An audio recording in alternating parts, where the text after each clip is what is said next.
We need a new science down there. It's called quantum physics, and it is subject to a whole range of debatable hypotheses, thoughts, feelings, intuitions as to what the heck is really going on.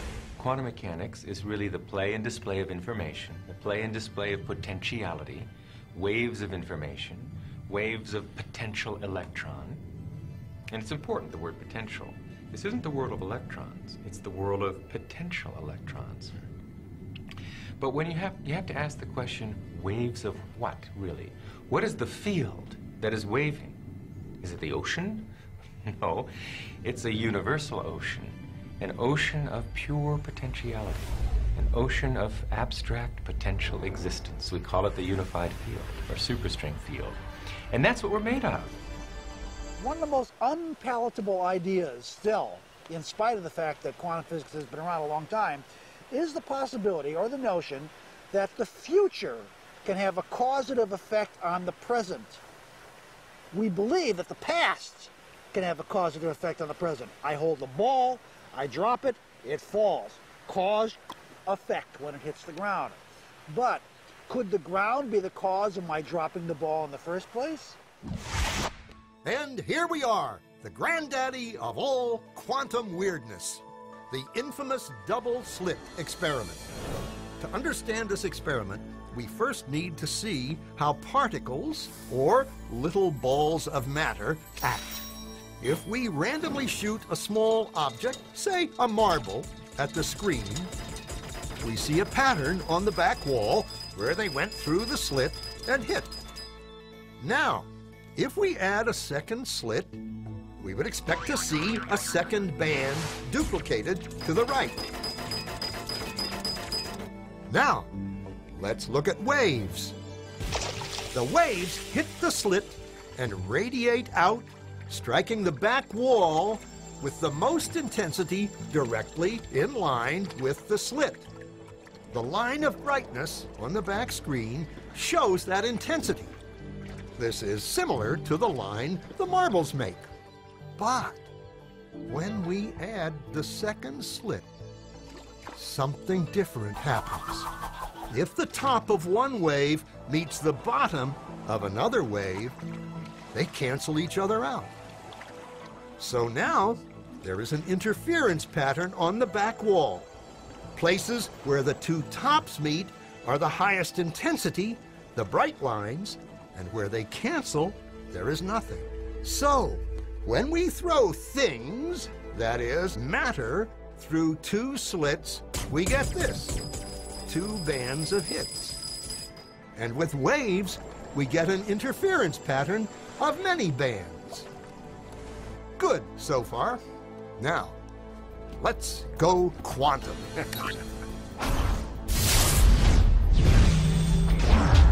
An electron is a tiny, tiny bit of matter, like a tiny marble. Let's fire a stream through one slit. It behaves just like the marble, a single band. So, if we shoot these tiny bits through two slits, we should get, like the marbles, two bands. What? An interference pattern. We fired electrons, tiny bits of matter through. But we get a pattern like waves, not like little marbles. How?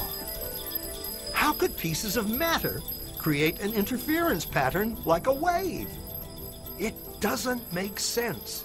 But physicists are clever. They thought, maybe those little balls are bouncing off each other and creating that pattern.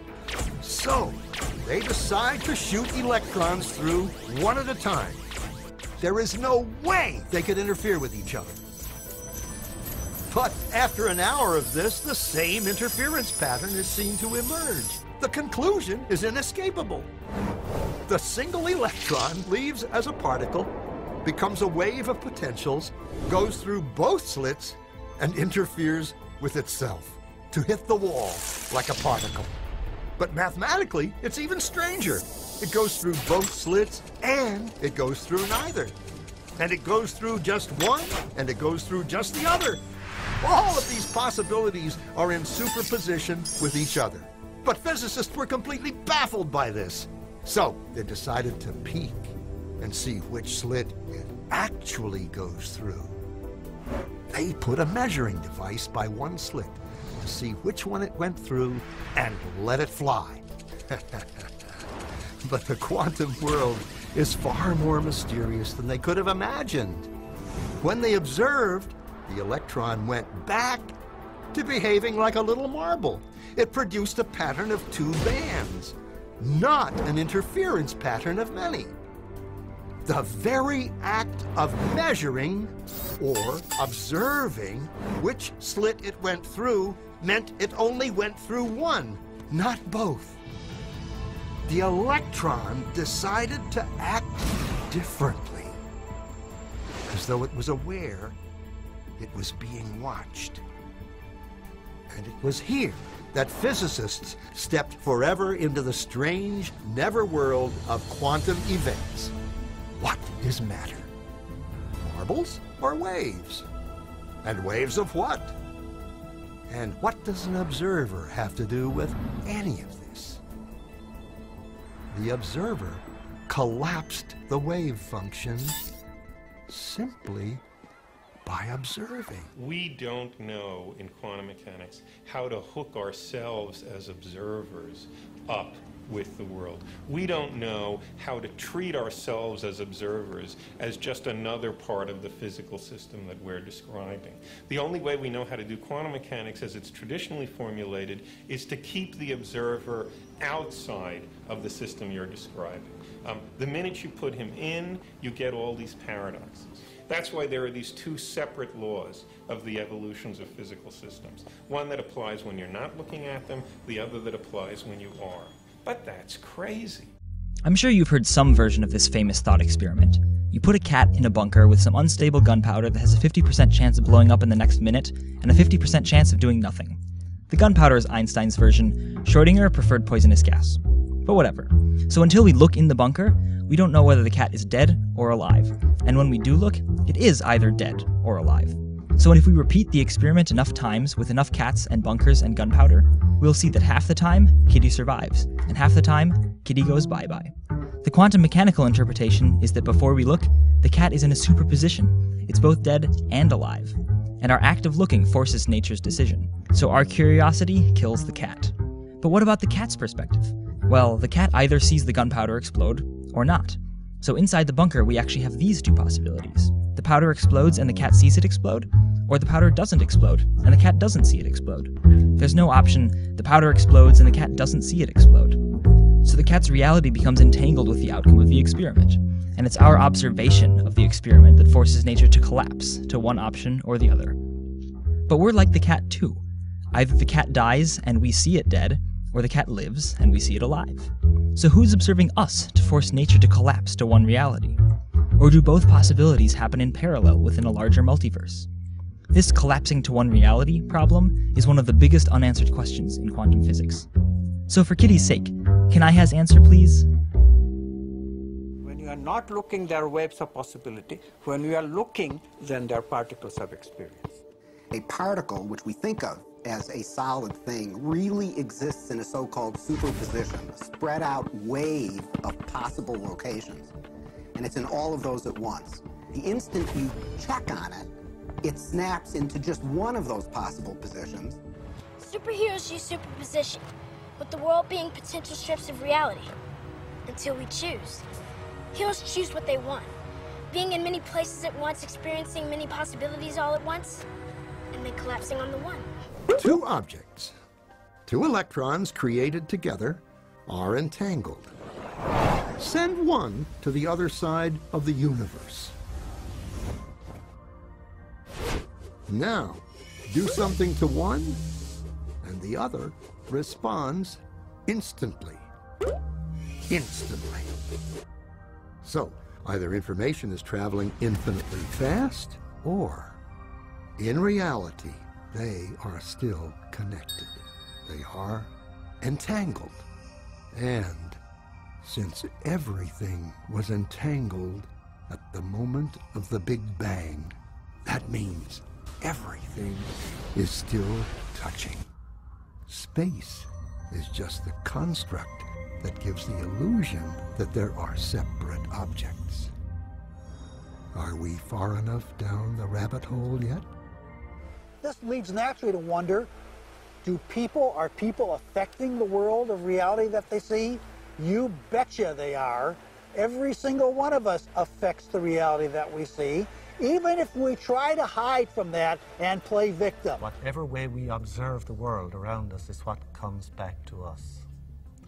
And the reason why my life, for instance, is so lacking in joy and happiness and fulfillment is because my focus is lacking in those same things exactly. If we're victims, we should ask ourselves, have I a victim mentality? If I'm continually meeting misfortunes and accidents and tragedies, maybe it's because my mentality is basically attuned to accepting that this is the way life is, and so it happens. Now, why can I not achieve those things? Fundamentally through lack of focus. The mind is structured in layers, just like the universe is structured in layers, from superficial to profound. And if we use the mind at a very superficial level of ordinary thought, we have very limited power. We can barely move a speck of dust across a tabletop without using our hands. So weak can consciousness be. But at the deepest level of consciousness, consciousness creates universes. But we always wonder, then, don't we? When we wish for all of those, to be able to heal with the touch and to raise the dead and to manifest a loaf of bread in our hand. And we always wonder why we can't do that, but we can never ask a question that we don't already know the answer to. And the answer is because we don't believe we could do it, and it interferes with our agenda of our own personal addictions that define us. We have never had enough time to care for anyone else other than our own emotional addictive needs.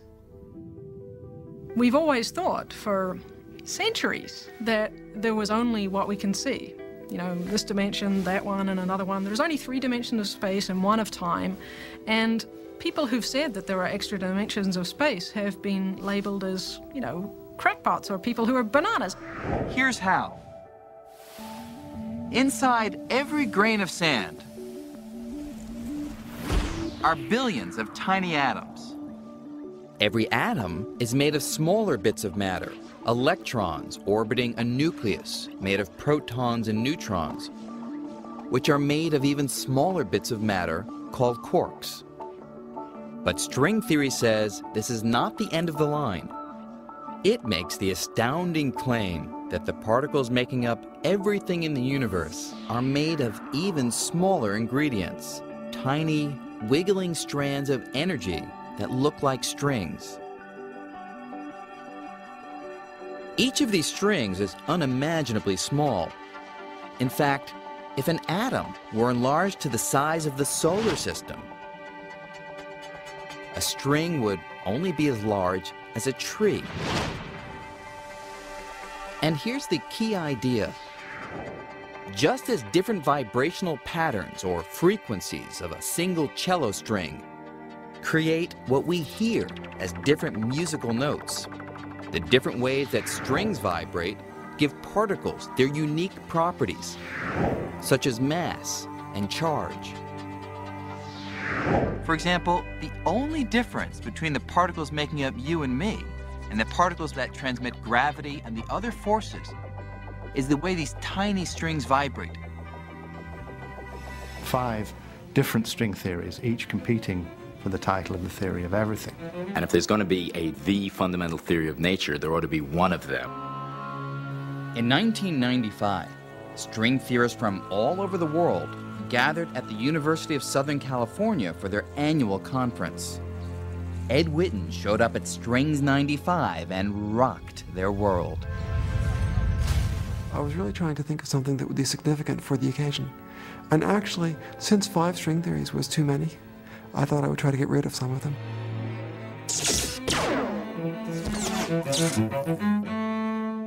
Ed Witten blew everybody away because he provided a completely new perspective on string theory.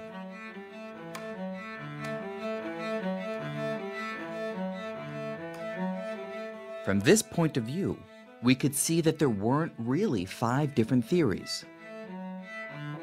Like reflections in a wall of mirrors, what we thought were 5 theories turned out to be just 5 different ways of looking at the same thing.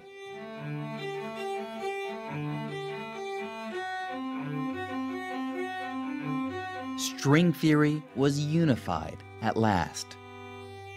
Witten's work sparked a breakthrough so revolutionary that it was given its own name, M theory, although no one really knows what the M stands for. Whatever the name, it was a bombshell. Suddenly, everything was different. There was a lot of panic, if you like, realizing that big things were happening and all of us not wanting to get left behind in this new revolution of string theory.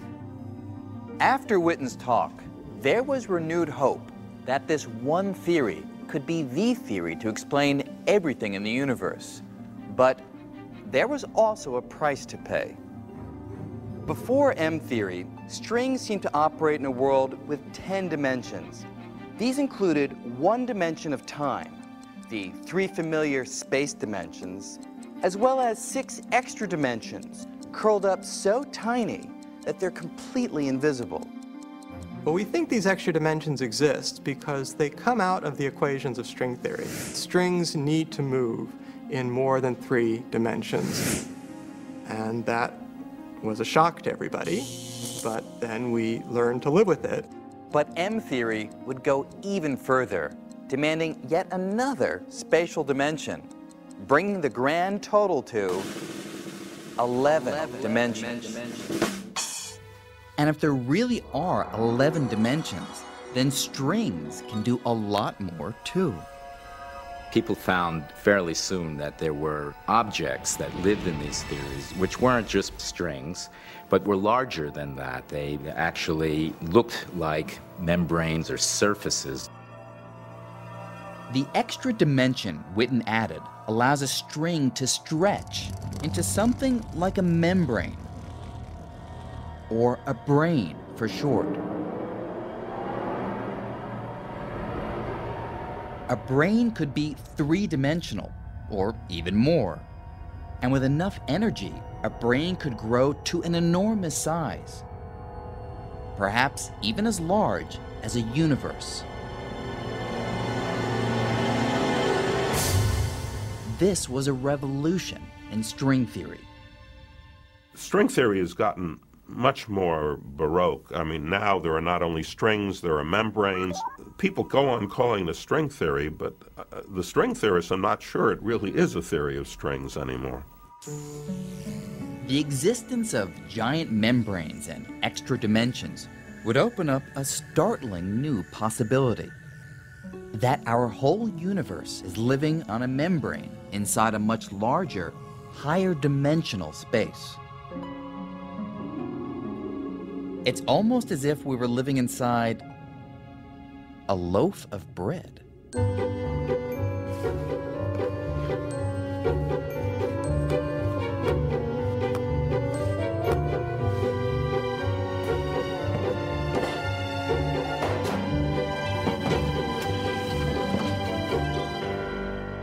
Our universe might be like a slice of bread, just one slice, in a much larger loaf that physicists sometimes call the bulk.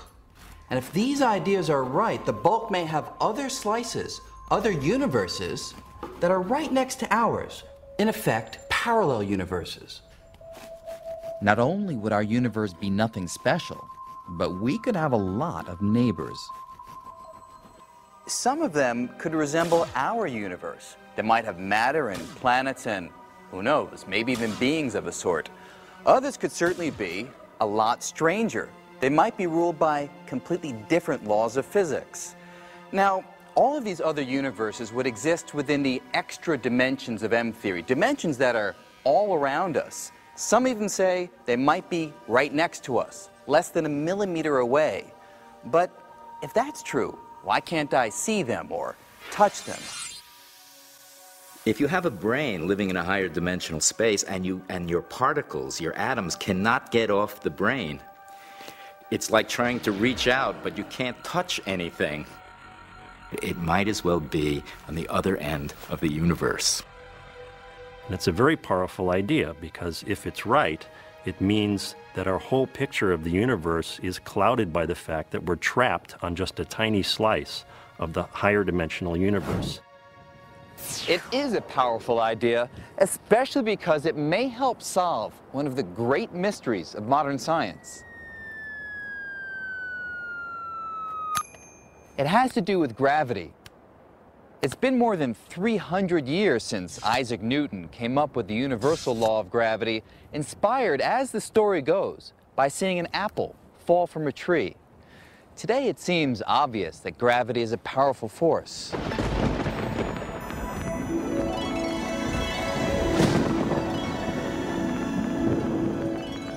Gravity pulls us down to the Earth and keeps our Earth in orbit around the sun. But in fact, we overcome the force of gravity all the time. It's not that hard. Even with the gravity of the entire Earth pulling this apple downward, the muscles in my arm can easily overcome it. And it's not just our muscles that put gravity to shame. Magnets can do it too, no sweat. Magnets carry a different force, the electromagnetic force. That's the same force behind light and electricity. It turns out that electromagnetism is much, much stronger than gravity. Gravity, in comparison, is amazingly weak. How weak? The electromagnetic force is some 1,000 billion, billion, billion, billion times stronger. That's a 1 with 39 zeros following it. The weakness of gravity has confounded scientists for decades. But now, with the radical world of string theory, filled with membranes and extra dimensions, there's a whole new way to look at the problem. One way of approaching the question of why gravity is so weak compared to all the other forces is to turn the question completely on its head and say, no, actually gravity isn't very weak compared to all the other forces. It just appears to be weak. It may be that gravity is actually just as strong as electromagnetism, but for some reason, we can't feel its strength. Imagine that our universe is like this slice of toast, and that you and me and all of matter, light itself, everything we see is like jelly. Now, jelly can move freely on the surface of the toast, but otherwise it's stuck. It can't leave the surface itself. But what if gravity were different? What if gravity were more like cinnamon and sugar? Now, this stuff isn't sticky at all, so it easily slides right off the surface. But why would gravity be so different from everything else that we know of in the universe? Well, it turns out that string theory, or M theory, provides an answer. It all has to do with shape. For years, we concentrated on strings that were closed loops, like rubber bands. But after M theory, we turned our attention to other kinds. Now we think that everything we see around us, like matter and light, is made of open-ended strings. And the ends of each string are tied down to our three-dimensional membrane. But closed loops of string do exist. And one kind is responsible for gravity. It's called a graviton. With closed loops, there are no loose ends to tie down, so gravitons are free to escape into the other dimensions, diluting the strength of gravity and making it seem weaker than the other forces of nature. This suggests an intriguing possibility. If we do live on a membrane, and there are parallel universes on other membranes near us, we may never see them. But perhaps we could one day feel them. through gravity. Most people come at this with the naive notion that there was a beginning, that somehow space and time emerged from nothingness into somethingness. Well, I don't know about you, but I don't like nothing. Do I really believe that the universe was a big bang out of nothing? And I'm not a philosopher, so I won't say, but I can imagine to a philosopher that is a problem. But to a physicist, I think it's also a problem. Everyone admits there are problems. The question is, can string theory solve them? Some string theorists have suggested that the Big Bang wasn't the beginning at all, that the universe could have existed long before, even forever. Who were the ancient peoples of the world? And what did they know? Egyptology tells us that the pyramids were built around 2500 BC. Is there evidence that the pyramids could be much, much older?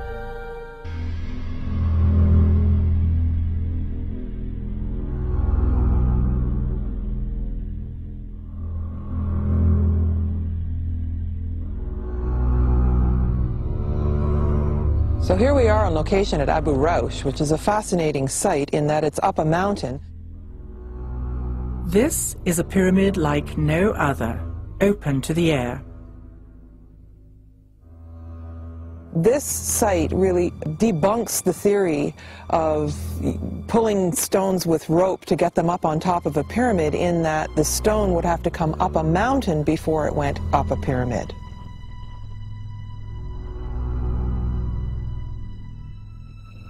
This site is largely isolated and abandoned, and many people don't even know it's here. There's no booth, there's no guard, there's nobody up here. And I think it's meant to be largely forgotten because it really comes head to head with the theory about the way the pyramids were built.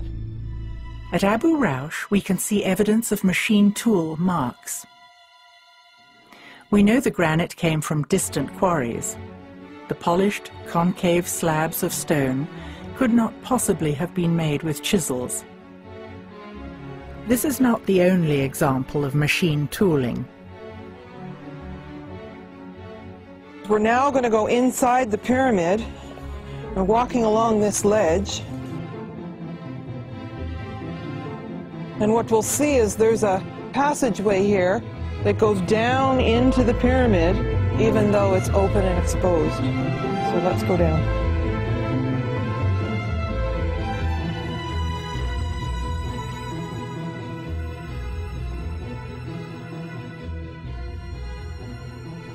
If you stand here, all the way through this area, the stone seems to be blackened, and it's evidence of high heat of some kind. I tend to think this was going on during the ancient times, but it's still very curious. There's a pit here, and the stone's obviously broken, and I think that they were heating something.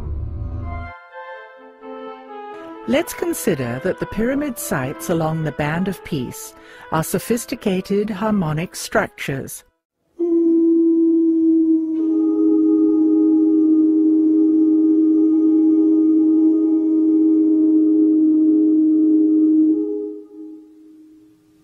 It seems that the chambers in the pyramids were harmonically tuned to different frequencies or musical tones. The big pyramid, it has two chambers for two different sounds. Each chamber in each pyramid, then, could be exemplifying sound technology with distinct tones, creating huge fields of harmonic resonance.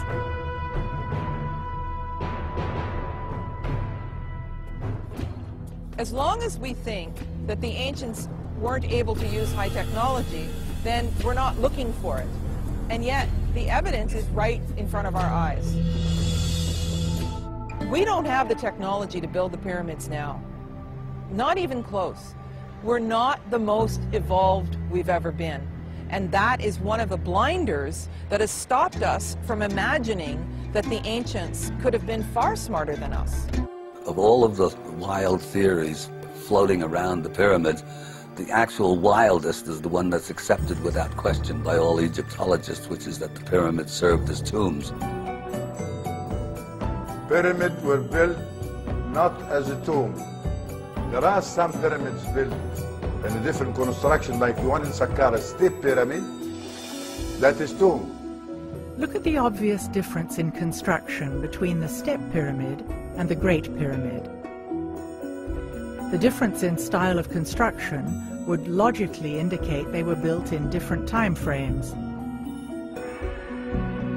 The buildings we know to be tombs, like the Step Pyramid at Saqqara and the flat-topped mastabas also at Saqqara, are very different from the smooth-sided pyramids at Giza and Dashur. Every other tomb that has been found is highly decorated with names of the occupant.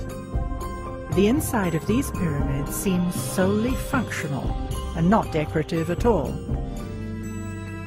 Why in the Great Pyramid is there no frescoes, there's nothing, no decorations at all? Now, some people have proposed the idea that the pyramids are actually energy machines. And so I liken this to the fact, like, you wouldn't put a decoration inside your oven. One thing I've found looking at different megalithic structures over a few continents in numerous places around the world, overwhelmingly these places, the pyramids, the Stonehenges, etc. of the world, were placed on ground where an unusual type of geology naturally concentrates the regular daily natural electromagnetic fluctuations that occur everywhere on the earth each day. It will therefore generate electric currents in the land called telluric currents in the straight geological sense of that word. And those occur everywhere on the planet. There are certain special types of geology that will magnify those several-fold. And that's where we found the megalith builders preferred to put their monuments. And typically where lines cross, where you have more than one line intersecting, temples were often built.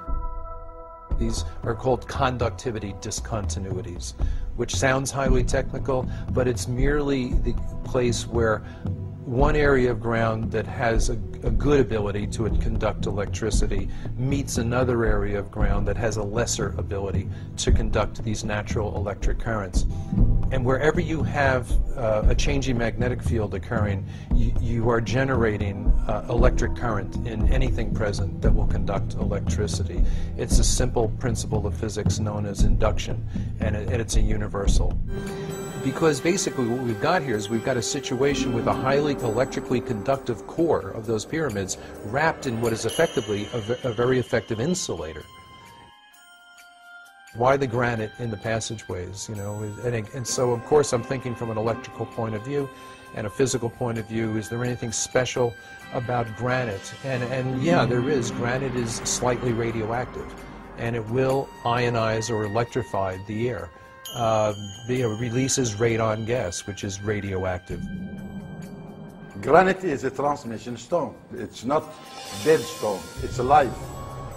So you have these sealed shafts with granite linings, and I wonder if it wasn't designed to keep an electrical charge present in those shafts. They were built exactly like, if you will, an insulated wire, only more so because you've got all the charge in the ground that's spread across the base, concentrated all the way up into this tiny spot at the top. In Egypt, you do have a similar situation to England in that you have limestone aquifers under the monuments. An aquifer is an underground layer of porous, water-bearing rock.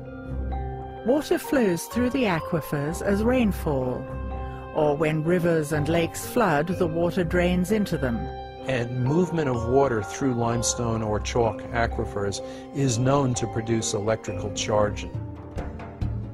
The idea would be that it would be the rising and falling of the Nile that would produce this electric ground current by moving through the different layers of the limestone aquifer. And when there was a dip, say, in that supply, maybe that's when the ionized air in the granite shafts and galleries could help keep the process going, if you will.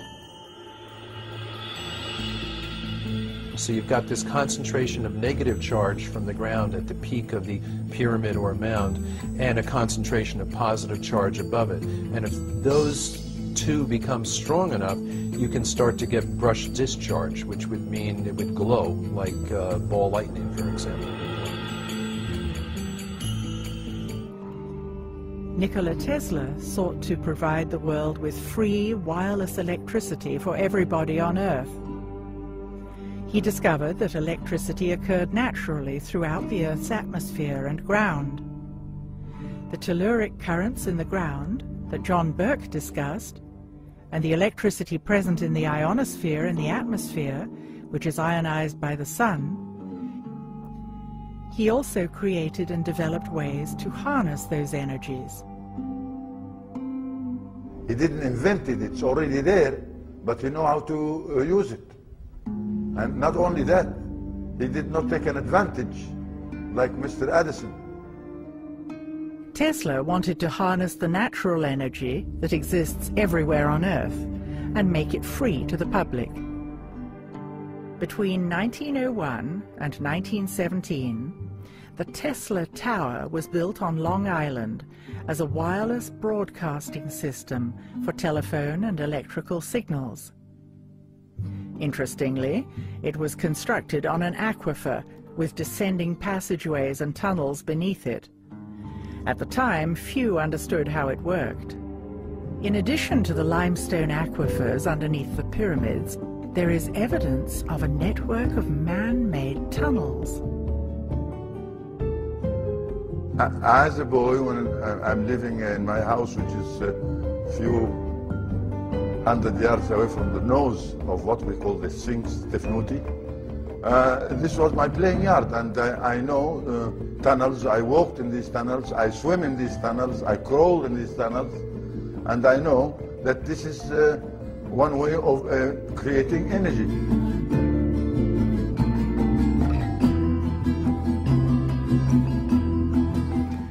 There are 4,000 Egyptian hieroglyphs, but only 26 letters.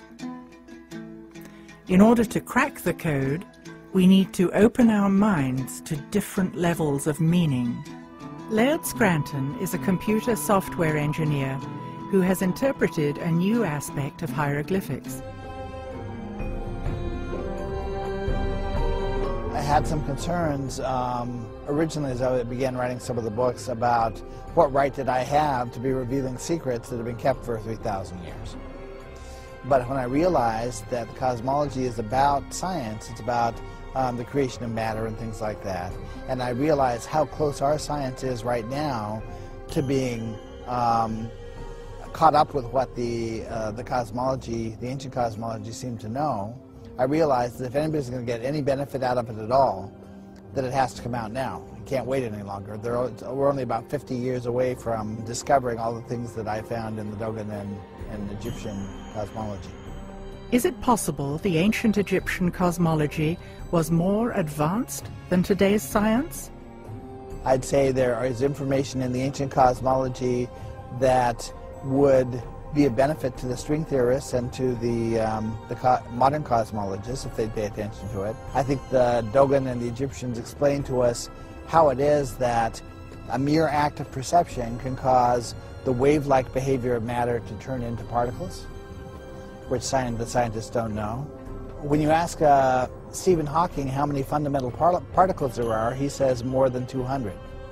If you ask a Dogon priest, he says 266. Balance between the sacred feminine and the sacred masculine runs deep in Egyptian symbolism.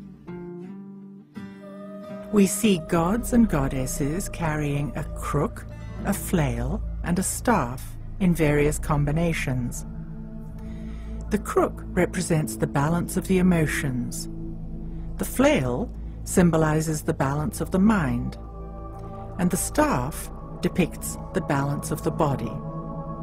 Once balance of the body, the mind, and the emotions was achieved, consciousness could develop. Notice the staff always has the head of a bird and a forked base. The staff never touches the ground. This indicates that we are spiritual beings having an earth experience.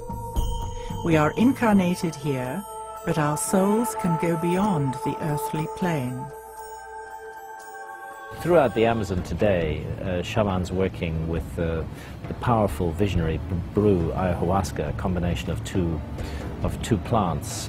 Very frequently they will, after their visions, when they return to the normal, alert, problem-solving state of consciousness, they will actually sit down and, recollecting what they saw in the visionary state, will paint and draw the images that they saw. And the most common motif of these ayahuasca visions is the therianthrope, creatures that are part animal and part human in form.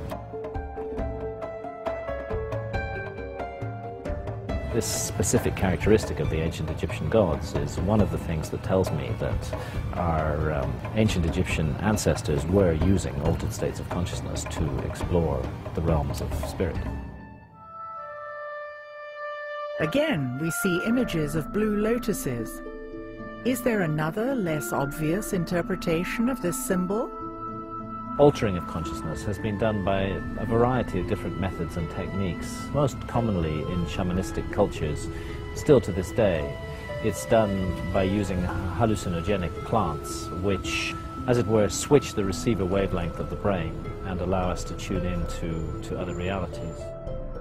Of course, there are a range of non-drug techniques, rhythmic dancing, certain kinds of music, certain kinds of spaces have an effect on human consciousness. But there's a great deal of evidence that they made use of a potion involving the blue lotus and the mandrake root, possibly also the opium poppy as well, to enter a visionary state, and in that visionary state to explore, navigate, and learn about the realm that lies beyond death. And they had very concrete and specific ideas about this, which are expressed in the ancient Egyptian books of the dead, going right back to the pyramid texts. This was not a work of imagination on the part of the priests.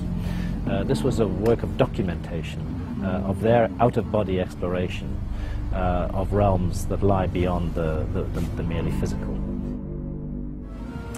But we have, I like to think of it as a secret doorway inside our own minds, which can be opened in altered states of consciousness, through which we may project our consciousness into other realms and dimensions, and those then become accessible to us. It seems clear that the ancients knew about the subconscious mind.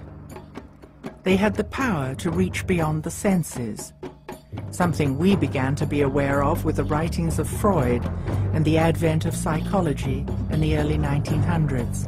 Don't compare people of today like the people of the ancient days. The people of ancient days were healthy. They able to use the senses. We're looking at things as a crippled people. We only have 5 senses. We're supposed to have 360 senses. 360, and only 5 is recognized. We got the glands of the sense, but we didn't use it. And any muscles you don't use, it shrinks. Obviously.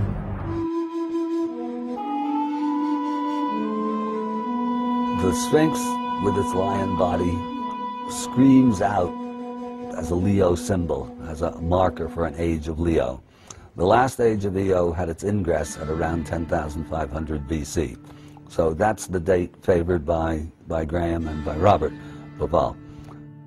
I'm hesitant to accept that date myself because the last ice age comes to a catastrophic end somewhere around 11,000, 11,500 BC. I mean, it certainly followed, and this is known, there are the quaternary extinctions. All the mammoths and the woolly rhinoceroses die all over the world. Siberia, which was temperate, becomes tundra and Arctic. North America, which was under a couple of miles of ice sheet, melts, and all that water goes into the sea.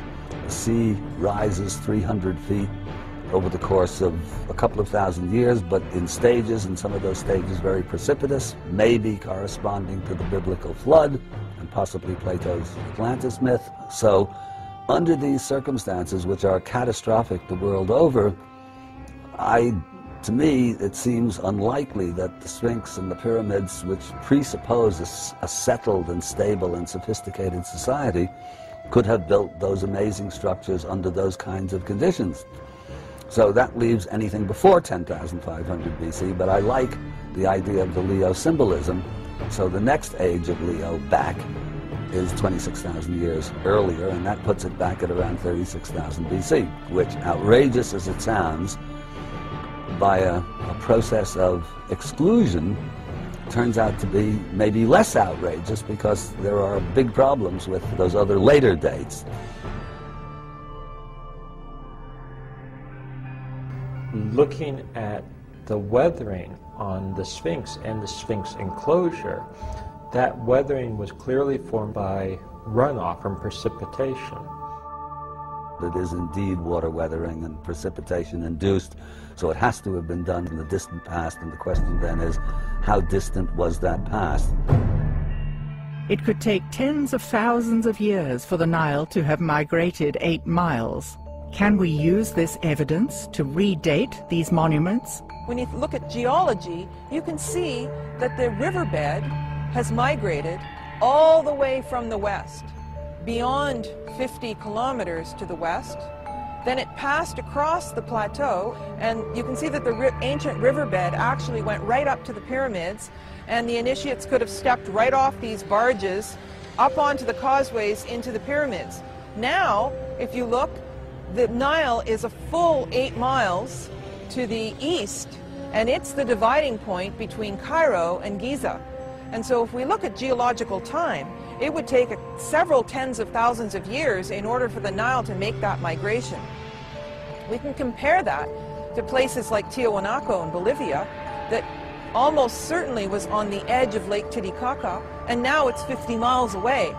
So it changes the whole idea of how ancient these places could have been.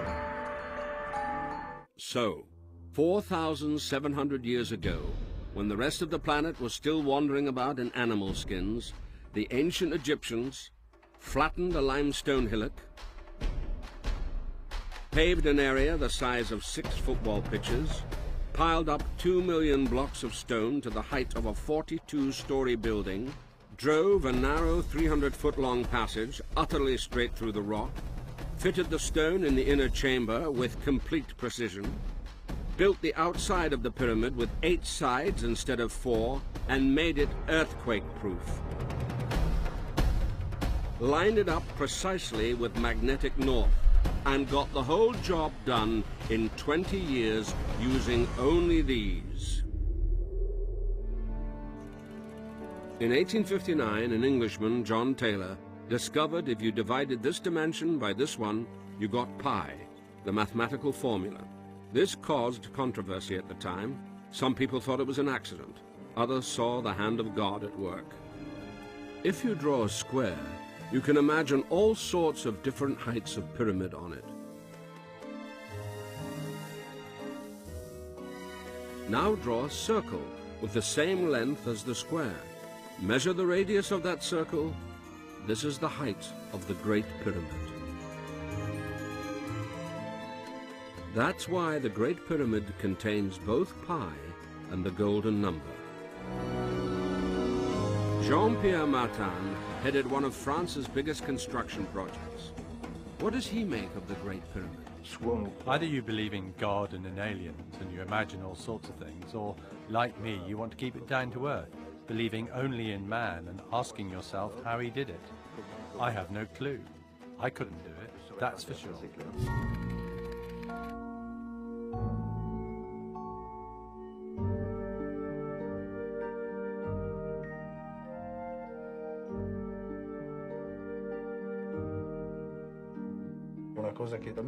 For me, this remains a complete mystery. Without cement, those are rough stones laid side by side. This is breathtaking. These are tremendous achievements. A razor blade couldn't fit between 2 blocks. They're so precisely laid. It can't have been easy. Here the blocks are irregularly shaped, but they're a perfect match with the blocks on the other side of the corridor. a mirror image. So they can't have been set as they came, using whatever irregular shapes came from the quarry. They must have been carved into these shapes on purpose. There must be a reason for it.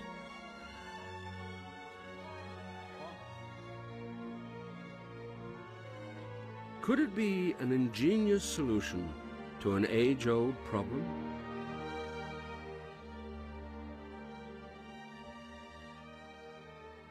If you want your monument to stand strong, it needs to be heterogeneous. That will keep the wall from collapsing in the case of stress, like in an earthquake. Maybe there is also a reason the Great Pyramid was built with 8 sides, even though building with 4 sides is much easier.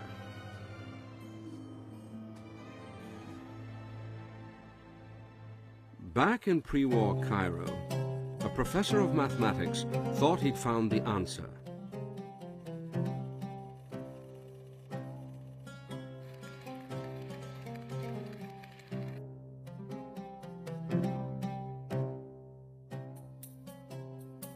He found a photograph of the pyramid taken one night during the equinox by the Royal Air Force. It shows the south side split in 2 by the shadows.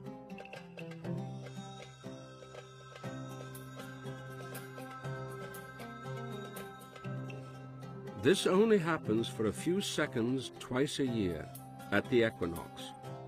The rest of the time, the way the sides of the pyramid is split into 8, not 4, is invisible to the naked eye. You don't have to be at the pyramids at equinox to verify this. Here, the Great Pyramid, its shape, its dimensions, and its exact location are modeled by a modern computer program. It confirms Henri Ponchin's findings. This is an unfinished obelisk left in the quarry. It's 126 feet tall, and it weighs 1,300 tons. It's hard to imagine how this could have ever been transported from the site.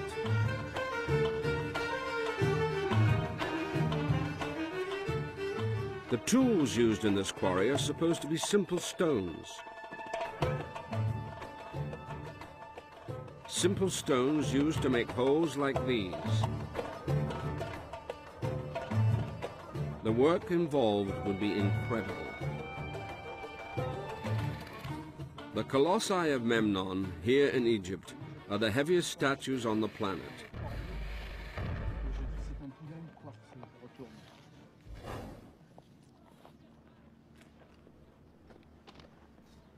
Is it possible they were erected using ropes and wood? I would say yes, the proof is here. So indeed, we can do it. This says it all. It's right here, you just have to look. So it must be possible to make them with simple tools, because that is all we had at the time they were built. It's a circular argument, and circular arguments get us nowhere. Christopher Dunn is an engineer who makes high-precision machines. He studied the huge statues at Luxor.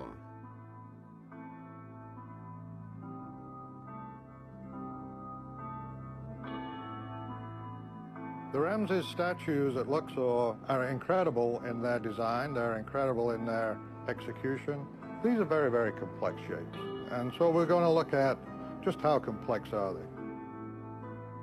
Chris Dunn analyzed the statue of Ramesses II's face and found it was completely symmetrical. What we see is that this jawline and this jawline are identical. In fact, that is unbelievable.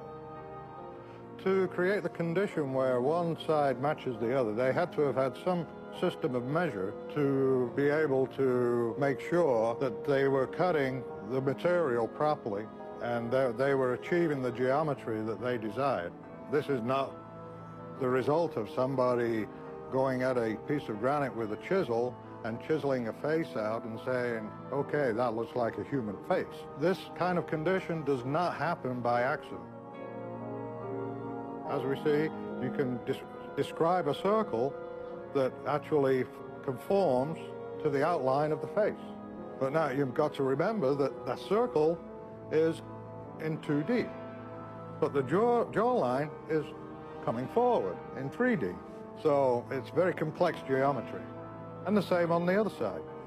And now we'll start to look at the other features of the face. The eyebrows, lower eyelid, upper eyelids, the lips, and an approximate curve to the mouth.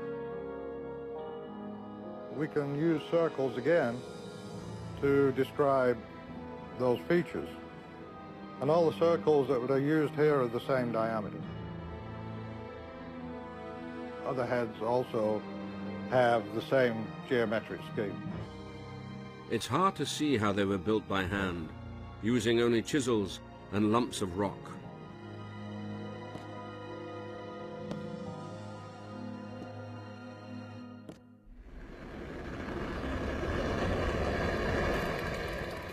Even in China, there are ancient pyramids. These pyramids are made of clay and dirt. We can see them in these aerial photographs, but it's impossible to get to visit them because the Chinese authorities keep them under wraps.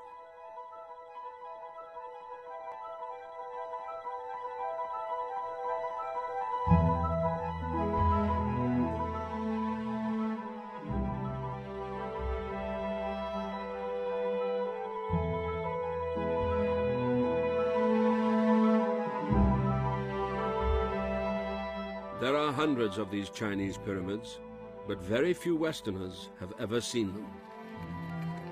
We're very fortunate that this footage exists.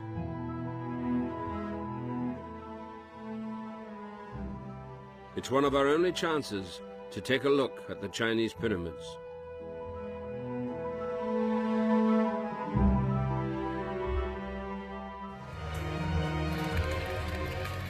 The Chinese are planting trees on their pyramids. When these disappear under forest, no one will ever be able to solve their mystery.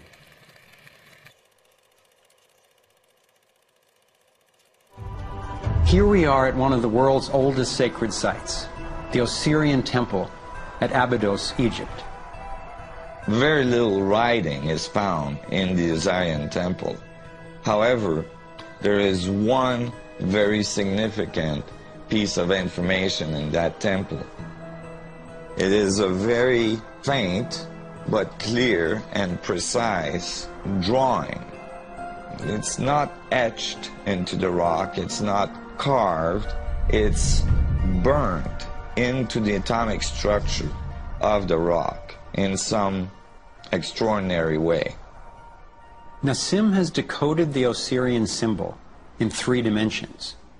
Since our world is not two-dimensional, it makes sense that codes relaying information about our world also wouldn't be limited to flat designs. His 3-dimensional version of the Osirian symbol starts with the vector equilibrium, a perfectly balanced force field with 12 equal energy lines radiating out. They stabilize its center like the 12 spokes of a wheel. Here we expand to the next larger scale, with a total of 64 pyramids called tetrahedra.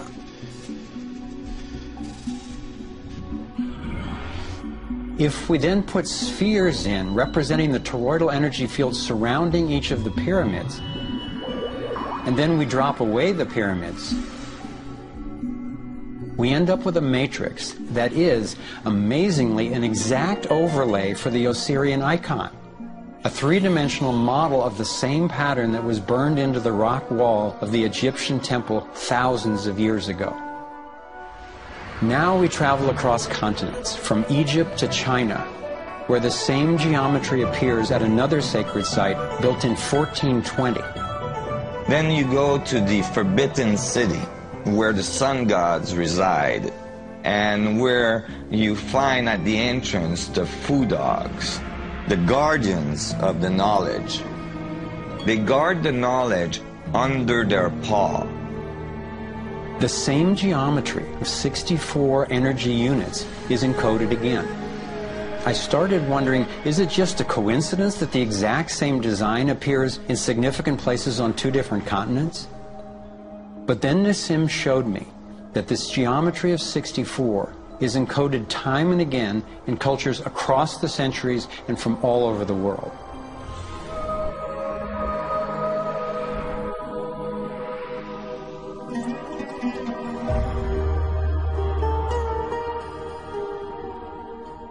This same pattern shows up in modern scientific research. The double helix has an alphabet of 64 codons that are used to encode our human DNA.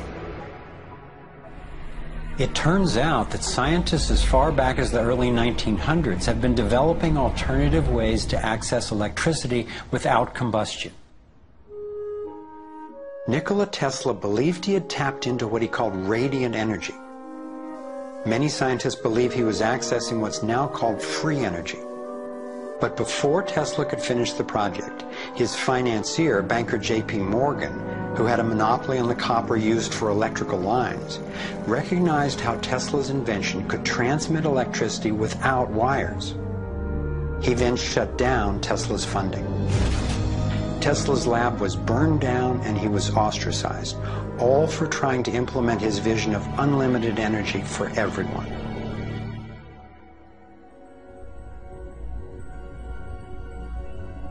A modern-day inventor, Adam Trombley, was inspired by Tesla's work and by the possibilities of the torus. Trombley built a dynamo, a direct current generator that accessed electrical power right out of the air. We were trying to demonstrate that by mimicking the magnetic field of a planet and rotating this device, we could actually create a dynamo that would work. And in fact, it did work, and it does work. So when we contemplate nature, when we contemplate Jupiter, or we contemplate a dynamo like the Earth rotating in space, we're basically talking about a magnet which is rotating in space. And the lines of flux of the magnet are pouring down and through in this toroidal pattern of the magnetic field. It's also expanding, contracting. It's breathing. It's taking in the energy of space literally and transforming it. Right here in this toroid, we have enough energy to transform the entire Earth. And that's not just a theoretical statement, it's literally true. To contemplate the implications of this means that every single place on Earth suddenly has power. Every single person on Earth suddenly has power. We have universal abundance. Trombley had been invited to demonstrate one of his generators at the United Nations and the U.S. Senate. But these events were undermined by the first Bush administration. Then the device itself was taken in a government raid. Trombley's experience isn't unique. Almost every time I found an inventor with a promising new technology in the field of free energy, he told a similar story of suppression. Inventor John Bedini began working with Tesla's theories of radiant energy decades ago and has produced an assortment of battery charging devices that generate more energy than it takes to run them. He announced that he was going to start offering them at low cost. Soon after that, he was attacked in his lab and warned not to produce the devices. For his own safety, he had to let go of marketing free energy. Canadian John Hutchison not only created some free energy batteries, but also used Tesla's theories to counter gravity, to make objects float. This could revolutionize the field of propulsion. His lab was raided and equipment was taken by police and government officials in 1978, 1989, and again in 2000. The energy is extracted from the fabric of the space around us, which means it cannot be metered. That is a direct threat to the single largest industry in the world, energy. It's goodbye ExxonMobil, goodbye oil, goodbye coal, goodbye linear transmission of electricity through power lines, all that gone. Unfortunately, it's someone's $200 trillion piggy bank. The proven oil and gas and coal reserves are worth north of $200 trillion.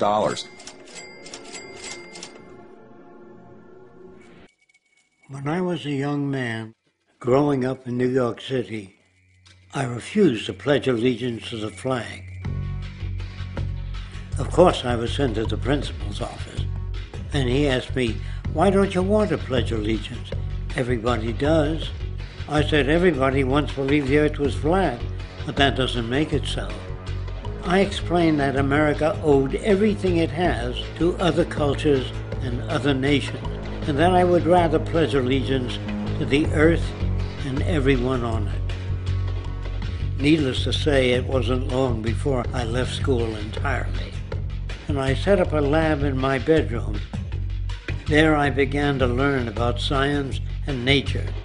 I realized then that the universe is governed by laws, and that the human being, along with society itself, was not exempt from these laws.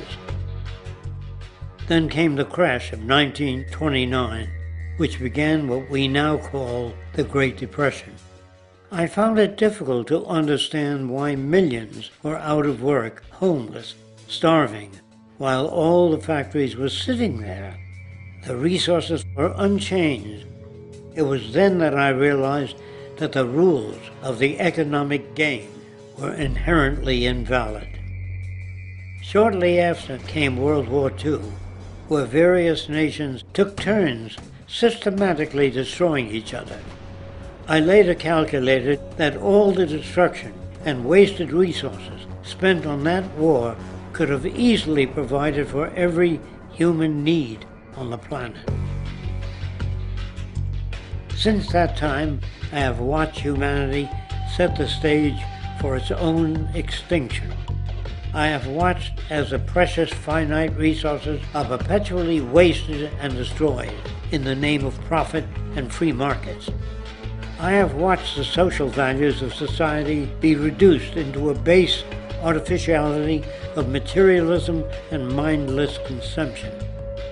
And I have watched as the monetary powers control the political structure of supposedly free societies. I'm 94 years old now, and I'm afraid my disposition is the same as it was 75 years ago. This shit's got to go. For example, the gross domestic product of a country is a measure of the value of goods and services sold. This measure is claimed to correlate to the standard of living of a country's people. In the United States, healthcare accounted for over 17% of GDP in 2009, amounting to over $2.5 trillion spent, hence creating a positive effect on this economic measure. And based on this logic, it would be even better for the U.S. economy if healthcare services increased more so, perhaps to $3 trillion or $5 trillion, since that would create more growth, more jobs, and hence boasted by economists as a rise in their country's standard of living. But wait a minute, what do healthcare services actually represent? Well, sick and dying people. That's right, the more unhealthy people there are in America, the better the economy. Now, that is not an exaggeration or a cynical perspective. In fact, if we step back far enough, you will realize that the GDP not only doesn't reflect real public or social health on any tangible level, it is, in fact, mostly a measure of industrial inefficiency and social degradation. And the more you see it rise, the worse things are becoming with respect to personal, social, and environmental integrity. You have to create problems to create profit. There is no profit under the current paradigm in saving lives, putting balance on this planet, having justice and peace or anything else. There's just no profit there. There's an old saying, pass a law, create a business, whether you're creating a business for a lawyer or whatever. So, crime does create business, just like destruction creates business in Haiti. We have now roughly 2 million people incarcerated in this country, and of those, many of them are in prisons run by private corporations, Corrections Corporation of America, Wackenhut, who trade their stock on Wall Street based upon how many people are in jail. Now that's sickness, but that is a reflection of what this economic paradigm calls for. So what exactly does this economic paradigm call for? What is it that keeps our economic system going? Consumption. Or more accurately, cyclical consumption. When we break down the foundation of classic market economics, we are left with a pattern of monetary exchange that simply cannot be allowed to stop or even substantially slowed, if the society as we know it is to remain operational. There are three main actors on the economic stage: the employee, the employer, and the consumer. The employee sells labor to the employer for income. The employer sells its production services and hence goods to the consumer for income. And the consumer, of course, is simply another role of the employer and employee, spending back into the system to enable the cyclical consumption to continue. In other words, the global market system is based on the assumption that there will always be enough product demand in society to move enough money around at a rate which can keep the consumption process going. And the faster the rate of consumption, the more so-called economic growth is assumed, and so the machine goes. But hold on, I thought an economy was meant to, I don't know, economize? Doesn't the very term have to do with preservation and efficiency and a reduction of waste? So how does our system, which demands consumption and the more the better, efficiently preserve or economize at all? Well, it doesn't. The intent of the market system is, in fact, the exact opposite of what a real economy is supposed to do, which is efficiently and conservatively orient the materials for production and distribution of life-supporting goods. We live on a finite planet with finite resources, where, for example, the oil we utilize took millions of years to develop, where the minerals we use took billions of years to develop. So, having a system that deliberately promotes the acceleration of consumption for the sake of so-called economic growth is pure ecocidal insanity. Absence of waste, that's what efficiency is. Absence of waste. This system is more wasteful than all the other existing systems in the history of the planet. Every level of life organization and life system is in a state of crisis and challenge and decay or collapse. No peer-reviewed journal in the last 30 years will tell you anything different. That is that every life system is in decline, as well as social programs, as well as our water access. Try to name any means of life that isn't threatened and in danger. You can't. There really isn't one, and that's very, very despairing. But we haven't even figured out the causal mechanism. We don't want to face the causal mechanism. We just want to go on, that's what insanity is, where you keep doing the same thing over and over again, though it clearly doesn't work. Then people say to me, I understand what you're saying here. What good does it do if I change and no one else around me changes? What good does it do if I remember compassion in my life, if I become compassion, if I remember no hate in a world that has learned to hate in the past, or if I remember no fear in a world that has learned to fear in the past? In the science of chaos theory, there is a mathematical equation that defines the point where order and chaos merge. It's a membrane where order and chaos come together. Every emotion, each feeling, each response that you choose to any given situation affects every other person on this earth to some degree. That's the beauty of the holographic model. That's the power in compassion. There's our Mandelbrot set, and you can see that we are zooming into a complete portion, very specific portion of this set. And notice, all along the periphery, all along the edges of the pattern, you see many, many, many Mandelbrot sets. As you listen to the music from this, it's almost a meditation as we move into this powerful pattern, the model that represents our consciousness. You see all the little Mandelbrot sets lining up side by side. Any change in any one of those sets would be reflected throughout the entire pattern, throughout the whole. There's something very interesting that will happen as we move farther and farther, deeper and deeper into the innermost regions of this pattern. And we see the pattern repeat itself over and over again. We're moving to an end point. And as we reach this end point, what you will see is that we end up with precisely the same pattern that we began with. Your relationships work in this manner. Your life works in this manner.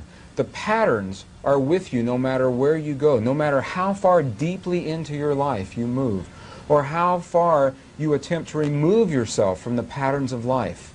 You are holographic in nature. no matter where you move to, what part of the world, what part of the country, no matter how many relationships you move into or out of, how many friendships you choose to initiate or complete, the patterns of your life remain the same because they are holographic in nature.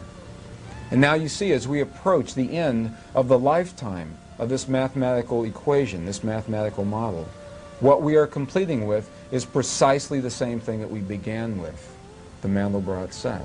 No matter how deeply into this pattern we would move, if we were to begin once again now to look deeply into this pattern, we would see precisely the same thing happening again. We would see precisely these little Mandelbrot sets, one after another, again and again, reflecting in each of them, respectively, the pattern of the whole. There's an old saying that the competitive market model seeks to create the best possible goods at the lowest possible prices. This statement is essentially the incentive concept, which justifies market competition based on the assumption that the result is the production of higher quality goods. If I was going to build myself a table from scratch, I would naturally build it out of the best, most durable materials possible, right?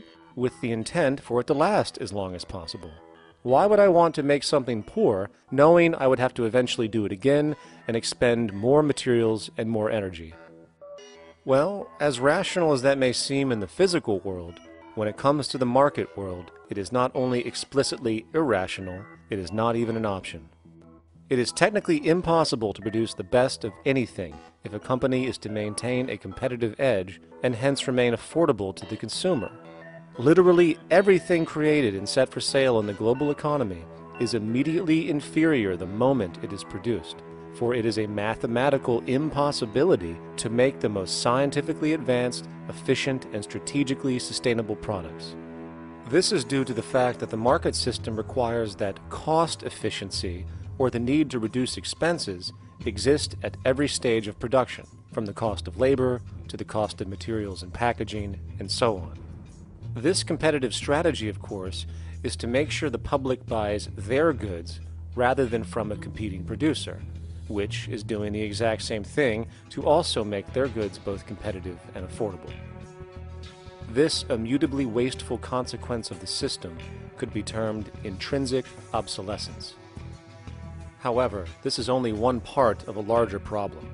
A fundamental governing principle of market economics, one that you will not find in any textbook, by the way, is the following. Nothing produced can be allowed to maintain a lifespan longer than what can be endured in order to continue cyclical consumption. In other words, it is critical that stuff break down, fail, and expire within a certain amount of time. This is termed planned obsolescence. Planned obsolescence is the backbone of the underlying market strategy of every goods-producing corporation in existence. While very few, of course, would admit to such a strategy outright, what they do is mask it within the intrinsic obsolescence phenomenon just discussed, while often ignoring or even suppressing new advents in technology which might create a more sustainable, durable good. So, if it wasn't wasteful enough that the system inherently cannot allow the most durable and efficient goods to be produced, planned obsolescence deliberately recognizes that the longer any good is in operation, the worse it is for sustaining cyclical consumption and hence the market system itself. In other words, product sustainability is actually inverse to economic growth, and hence there is a direct, reinforced incentive to make sure lifespans are short of any given good produced. And in fact, the system cannot operate any other way. One glance at the sea of landfills now spreading across the world show the obsolescence reality. There are now billions of cheaply made cell phones, computers, and other technology, each full of precious, difficult-to-mine materials such as gold, coltan, copper, now rotting in vast piles, usually due to the mere malfunction or obsolescence of small parts, which, in a conservative society, could likely be fixed or updated, and the life of the good extended. Unfortunately, as efficient as that may seem in our physical reality, living on a finite planet with finite resources, it is explicitly inefficient with respect to the market. To put it into a phrase, efficiency, sustainability, and preservation are the enemies of our economic system. Likewise, just as physical goods need to be constantly produced and reproduced, regardless of their environmental impact, the service industry operates with an equal rationale. The fact is, there is no monetary benefit to resolving any problems which are currently being serviced. At the end of the day, the last thing the medical establishment really wants is the curing of diseases such as cancer, which would eliminate countless jobs and trillions in revenue. And since we're on the subject, crime and terrorism in this system are good. Well, at least economically, for it is employing police, generating high-value commodities for security, not to mention the value of prisons that are privately owned for profit. And how about war? The war industry in America is a huge driver of GDP, one of the most profitable industries, producing weapons of death and destruction. The favorite game of this industry is to blow things up and then go and rebuild them for profit. We saw this with the windfall billion-dollar contracts made from the Iraq War. The bottom line is that socially negative attributes of society have become positively rewarded ventures for industry, and any interest in problem resolution or environmental sustainability and conservation is intrinsically counter to economic sustainability. And this is why, every time you see the GDP rise in any country, you are witnessing an increase in necessity, whether real or contrived. And by definition, a necessity is rooted in inefficiency. Hence, increased necessity means increased inefficiency. The American dream is based on rampant consumerism. It is based upon the fact that mainstream media, and especially commercial advertising, all corporations who need this infinite growth have convinced us or brainwashed most people in America, and hence the world, that we have to have X number of material possessions and the possibility of gaining infinitely more material possessions in order to be happy. That's just not true. So why do people continue to buy in this way, which is ultimately eco-genocidal in its systemic effects cumulatively? And it just is classical operant conditioning. You simply put inputs of conditioning into the organism, and you have outputs of desired behaviors or goals or objectives. And it has all the resources of technology. And they boast about how they get into the minds of infants. What they hear is already making them conditioned to the brand. Then you see, well, that's how people have been such fools. In a way, they've been taught to be fools. It's a value system disorder. You know, if there is any testament to the plasticity of the human mind, if there is any proof to how malleable human thought is and how easily conditioned and guided people can become based on the nature of their environmental stimulus and what it reinforces, the world of commercial advertising is the proof.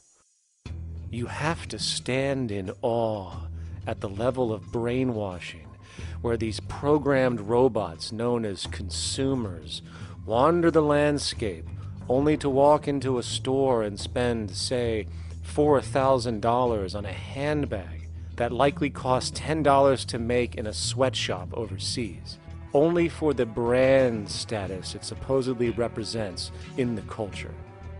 Or perhaps the ancient communal traditions which increased trust and cohesiveness in society, which have now been hijacked by acquisitive, materialistic values, where now annually we exchange useless crap a few times a year. And we might wonder why so many today have a compulsion to shopping and acquisition, when it is clear that they have been conditioned from childhood to expect material goods as a sign of their status with friends and family. The fact is, the foundation of any society are the values that support its operation, and our society, as it exists, can only operate if our values support the conspicuous consumption it requires to continue the market system. 75 years ago, consumption in America and much of the First World was half of what we see today per person. Today's new consumer culture has been manufactured and imposed due to the very real need for higher and higher levels of consumption. And this is why most corporations now spend more money on advertising than the actual process of product creation itself. They work diligently to create a false need for you to fill, and it happens to work. Let's set up a game of Monopoly and you want to buy Park Place. What I can continually do is just print money, give myself more money, lower the value of your money by printing more. No matter how hardworking you are or how successful you are, I can always end up buying you for free. So how come if you or I make up money, it's called counterfeiting, but if the banks do it, it's increasing the money supply? How did the banks get this power? This is Jekyll Island, where in 1910, representatives from the Rockefellers, Rothschilds, Morgans, and other private bankers gathered secretly to draft the legislation that would create the Federal Reserve. Ed Griffin literally wrote the book on what happened at Jekyll Island. Central banks are banking cartels which have gone into partnership with the respective governments in the countries where they operate. And they've been given monopolistic power over the creation of the nation's money supply. That's what the politicians handed to them as a gift, you might say, for the partnership. Now, in return, what did the bankers do for the politicians? They promised to create money out of nothing, now that they've got this legal power to do it anytime the government needs it. What is the proper relationship, what should be the proper relationship between a chairman of the Fed and a president of the United States? Well, first of all, the Federal Reserve is an independent agency, and that means basically that there is no other agency of government which can overrule actions that we take. There is no other agency of government which can overrule actions that we take. We have a private bank that prints money on behalf of the Treasury. The Federal Reserve prints money on a debt-based system which creates scarcity.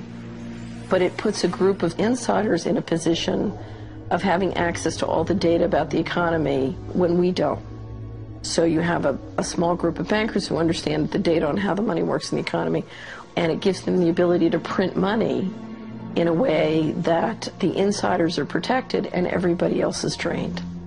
Stage one, you put lots of money, units of exchange, into circulation. You do this by pushing interest rates down, by making lots of loans. This is the part of the cycle we call a boom. Because there's lots of units of exchange in circulation, there's lots of money changing hands. That generates lots of economic activity. That generates jobs. And as more and more money is spent, there's more demand. So companies take out more loans of fresh air money to increase their production. People get confident in their everyday lives. Hey, you know, I work for this company, they've got lots of orders, it's really going great, my job's safe, I tell you what, we can have a bigger house. Then they start to change it. What they do is they pull the fishing line in. They push interest rates up. Now, fewer people, are taking out loans, and they make the criteria for having a loan from the bank stronger anyway. And also, now, as interest rates have gone up, a larger part of people's income is going to pay back the extra interest and not being circulated in buying things. Suddenly, there's nothing like as much money in circulation, and therefore, fewer things are being bought. Companies start to go down in terms of their profits, they start to shed jobs, and they start to go out of business. People lose their jobs, they can't pay the mortgage anymore of the big house they took out in the good times.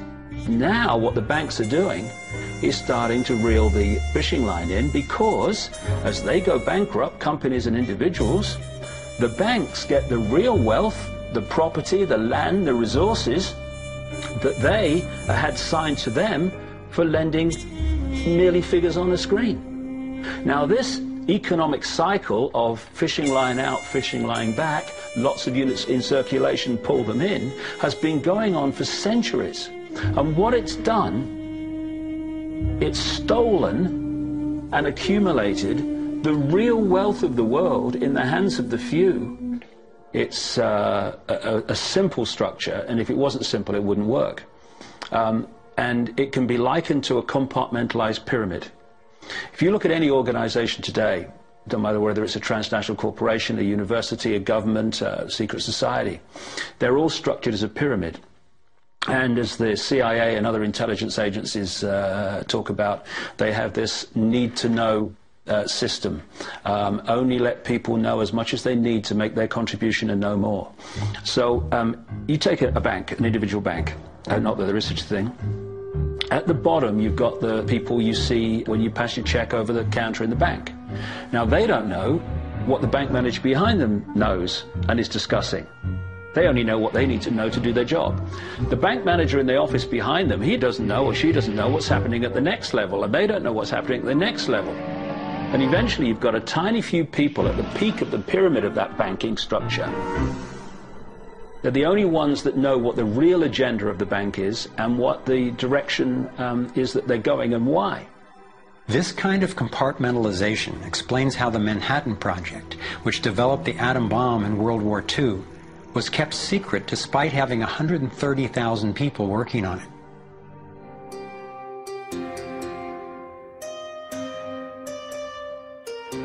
A common misconception among people is that any rule or regulation that governs them falls under one category: law. But there are many other forms of law that people abide by without realizing that they simply do not apply to them. Another misconception is that a nation's constitution gives us our rights. A constitution does nothing more than list the rights that we already have. We are born with inalienable rights, endowed to us by our Creator. They are not given to us, and they cannot be given away. The most a person can do with a right is choose whether to exercise it or not. Maritime admiralty law is what's known as the law of the water. It is superseded by civil law and only applies to those who willingly contract themselves into it. The definition of admiralty law is a body of private international law governing the relationships between private entities which operate vessels on the oceans. Let's look at how and why a form of law that is fashioned to govern corporations, businesses, and vessels has imposed its rule over natural human beings. This is all done through a form of word magic. A simple perversion of language has made it possible to convince people around the world that these alternative laws apply to them. One of the predominant beliefs in modern culture is that licenses, permits, registrations, and other forms of documentation are required to operate motor vehicles, use public roads, build structures and establishments, engage in free enterprise, and much more. Sadly, these beliefs are based on little to no investigation whatsoever, and are false. This belief structure is perpetuated by maritime admiralty law. This form of law was originally created to govern ships docking in foreign nations for the import or export of products and resources. It deals with banking and merchant affairs, not civil affairs. When a product is taken off of a ship and brought into a foreign land, that nation takes custody of the resource and accounts for it with a certificate. That certificate marks the birth date of that product in the custody of the respective nation. Think of why it is supposedly required to have a certificate of live birth in the first place. The Barron's Dictionary of Banking Terms defines a certificate as a paper establishing an ownership claim. So right there, we notice that everyone with a birth certificate is defined as being owned. People are used as collateral with other nations because the U.S. is bankrupt. The United States declared bankruptcy on March 9th of 1933. At this point, the U.S. began taking out loans from a private, non-government affiliated corporation called the Federal Reserve. With no money to pay back the loans, the United States began using the citizens as collateral. All birth and marriage certificates are literally warehouse receipts. Just look at the similarities of warehouse receipts and birth certificates. Both document the date of issue, a serial number, registration number or receipt number, a description of the product, and an authorized informant to notify the appropriate government agency. With all of this information being readily available, the majority of people are unaware of their involvement with maritime admiralty law. This is possible through the manipulation of language. This admiralty law changed the meaning of the word person from a natural living person to a corporation. Driver's licenses, vehicle registrations, auto insurance forms, building permits, gun permits, work permits, tax filing documents, birth and death certificates, traffic citations, and many other forms of documentation that were once believed to be absolutely necessary only apply to persons or corporations. Upon signing such a legal document, you are indirectly waiving your rights under the Constitution and lowering your status to that of a corporation that is created with the same exact name as you. The only way to reconcile your true name from the name of the corporation is to take notice that the corporation has its name in all capital letters. This is known as capitis diminutia maxima. You may take notice that your driver's license, birth certificate, social security card, insurance cards, and more use all capital letters to legally represent the corporation with your name, not you. The corporation is known as an artificial person, whereas you, the human being, are known as a natural person. This deception goes even deeper when it comes to the courts that we attend. When showing up to court, you will notice that there are seats for witnesses behind a wooden fence or barrier. The defendant must cross through the entrance to the other side of the barrier where the plaintiff and judge sit. This act symbolizes the boarding of a ship. At this time, business can be conducted in maritime admiralty law. The judge, acting as captain or banker, is responsible for settling the balance between the two sides. This is why there is always a monetary value involved in any court case. The captain is simply dealing with banking and merchant disputes. Once the balance is paid, the case is closed. To turn the court case away from admiralty law where your rights are not protected, you must avoid agreeing to represent the artificial person. This is done by stating that you are the natural person. You don't have a first or last name because those imply corporate title. In a court case, you may state that the court takes judicial notice of your Honor's oath of office. Every judge must take an oath of office to practice law, yet you must make it clear to the court and the jury that the judge is acting as judge and not banker. Remember that you are a natural human being of the earth. You are not governed by anything but your own consciousness. Laws are created within a society. The society that created the laws we see being enforced today is called the Law Society. Yet the most beautiful part of this entire deception is the fact that we are not part of the Law Society, so their laws do not apply to us. Our economy has, or the global economy, has three basic things that govern it. One is fractional reserve banking, banks printing money out of nothing. It's also based upon compound interest. When you borrow money, you have to pay back more than you borrowed, which means that you, in effect, create money out of thin air, again, which has to be serviced by creating still more money. It's not just the amount of money that has to keep growing, it's the amount of consumers. Consumers to borrow money at interest to generate more money, and obviously that's not possible on a finite planet.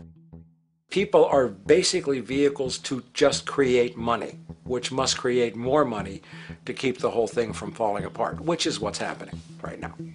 But, hold on, let me get this straight. The world is going bankrupt, whatever the hell that means, because of this idea called debt, which doesn't even exist in the physical reality. It's only part of a game that we've invented. And yet, the well-being of billions of people is now being compromised. Extreme layoffs, tent cities, accelerating poverty, austerity measures imposed, schools shutting down, child hunger, and other levels of familial deprivation, all because of this elaborate fiction. What are we, fucking stupid? Hey, Mars, my man. Help a brother out, huh? Grow up, kid.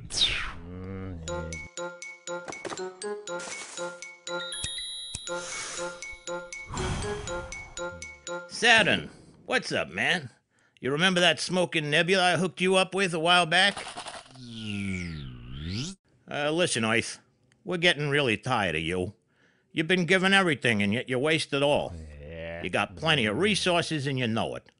Why don't you grow up and learn some responsibility, for Christ's sake? You're making your mother miserable.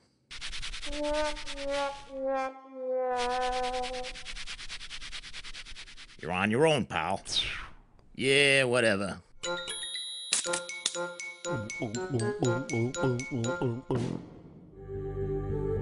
Think of any position of power that you believe to be above you. Royal families, government leaders, the United Nations, financial organizations, corporate monopolies, and media juggernauts. These are all facets of our false ego.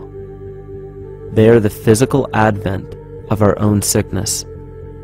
They require our conscious participation, our conscious energy to survive.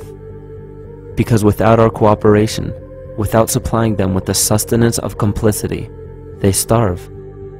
Their very nature depends on our desire to be ruled. And a typical symptom of the illness among humanity today is our continuous denial of our illness. Repression. We consistently repress those qualities we choose not to accept about ourselves. This is why it is so difficult to see the false ego and its multiple manifestations for what they truly are. The U.S. government has been caught over 30 times covertly experimenting with toxic chemicals on its own citizens, from soldiers, prisoners, and Native American reservations to entire towns and counties. Mass covert sterilization of women and girls, usually using secret additives to vaccines, has been exposed in Brazil, Puerto Rico, Nicaragua, Mexico, and the Philippines.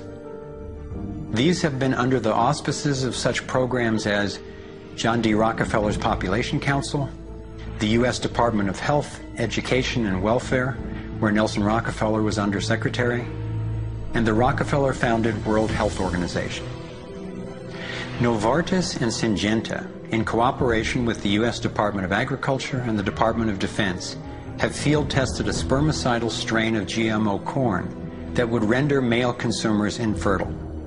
This was quietly announced as a contribution to the world overpopulation problem.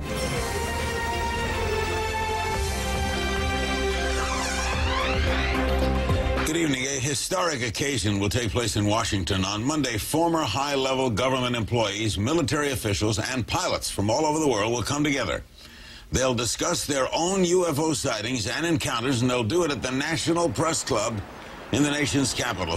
This group has gathered together to call on the United States government to take an active role in investigating cases involving unidentified flying objects. James Fox, will you be there Monday too? Absolutely, yes. To establish the fact that the phenomenon is real and it's happening worldwide. Fife, are we now saying that the United States is taking this seriously, or is this just an event? I think the United States is taking it seriously, and they need to. It's long overdue. And you're going to moderate it, right? I'm going to moderate it. I'm Fife Symington. In 1997, during my second term as governor of Arizona, I saw something that defied logic and challenged my reality. Before this event, I met with the governor at his home to find out why he ridiculed the sighting.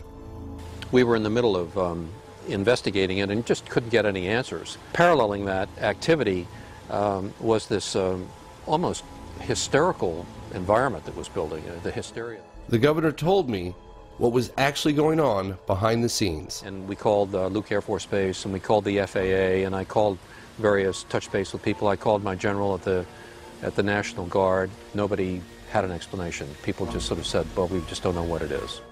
I mean, it clearly had a shape to it, and a big shape, and it was a constant shape. And you can't control flares that way. There's just no way they were flares.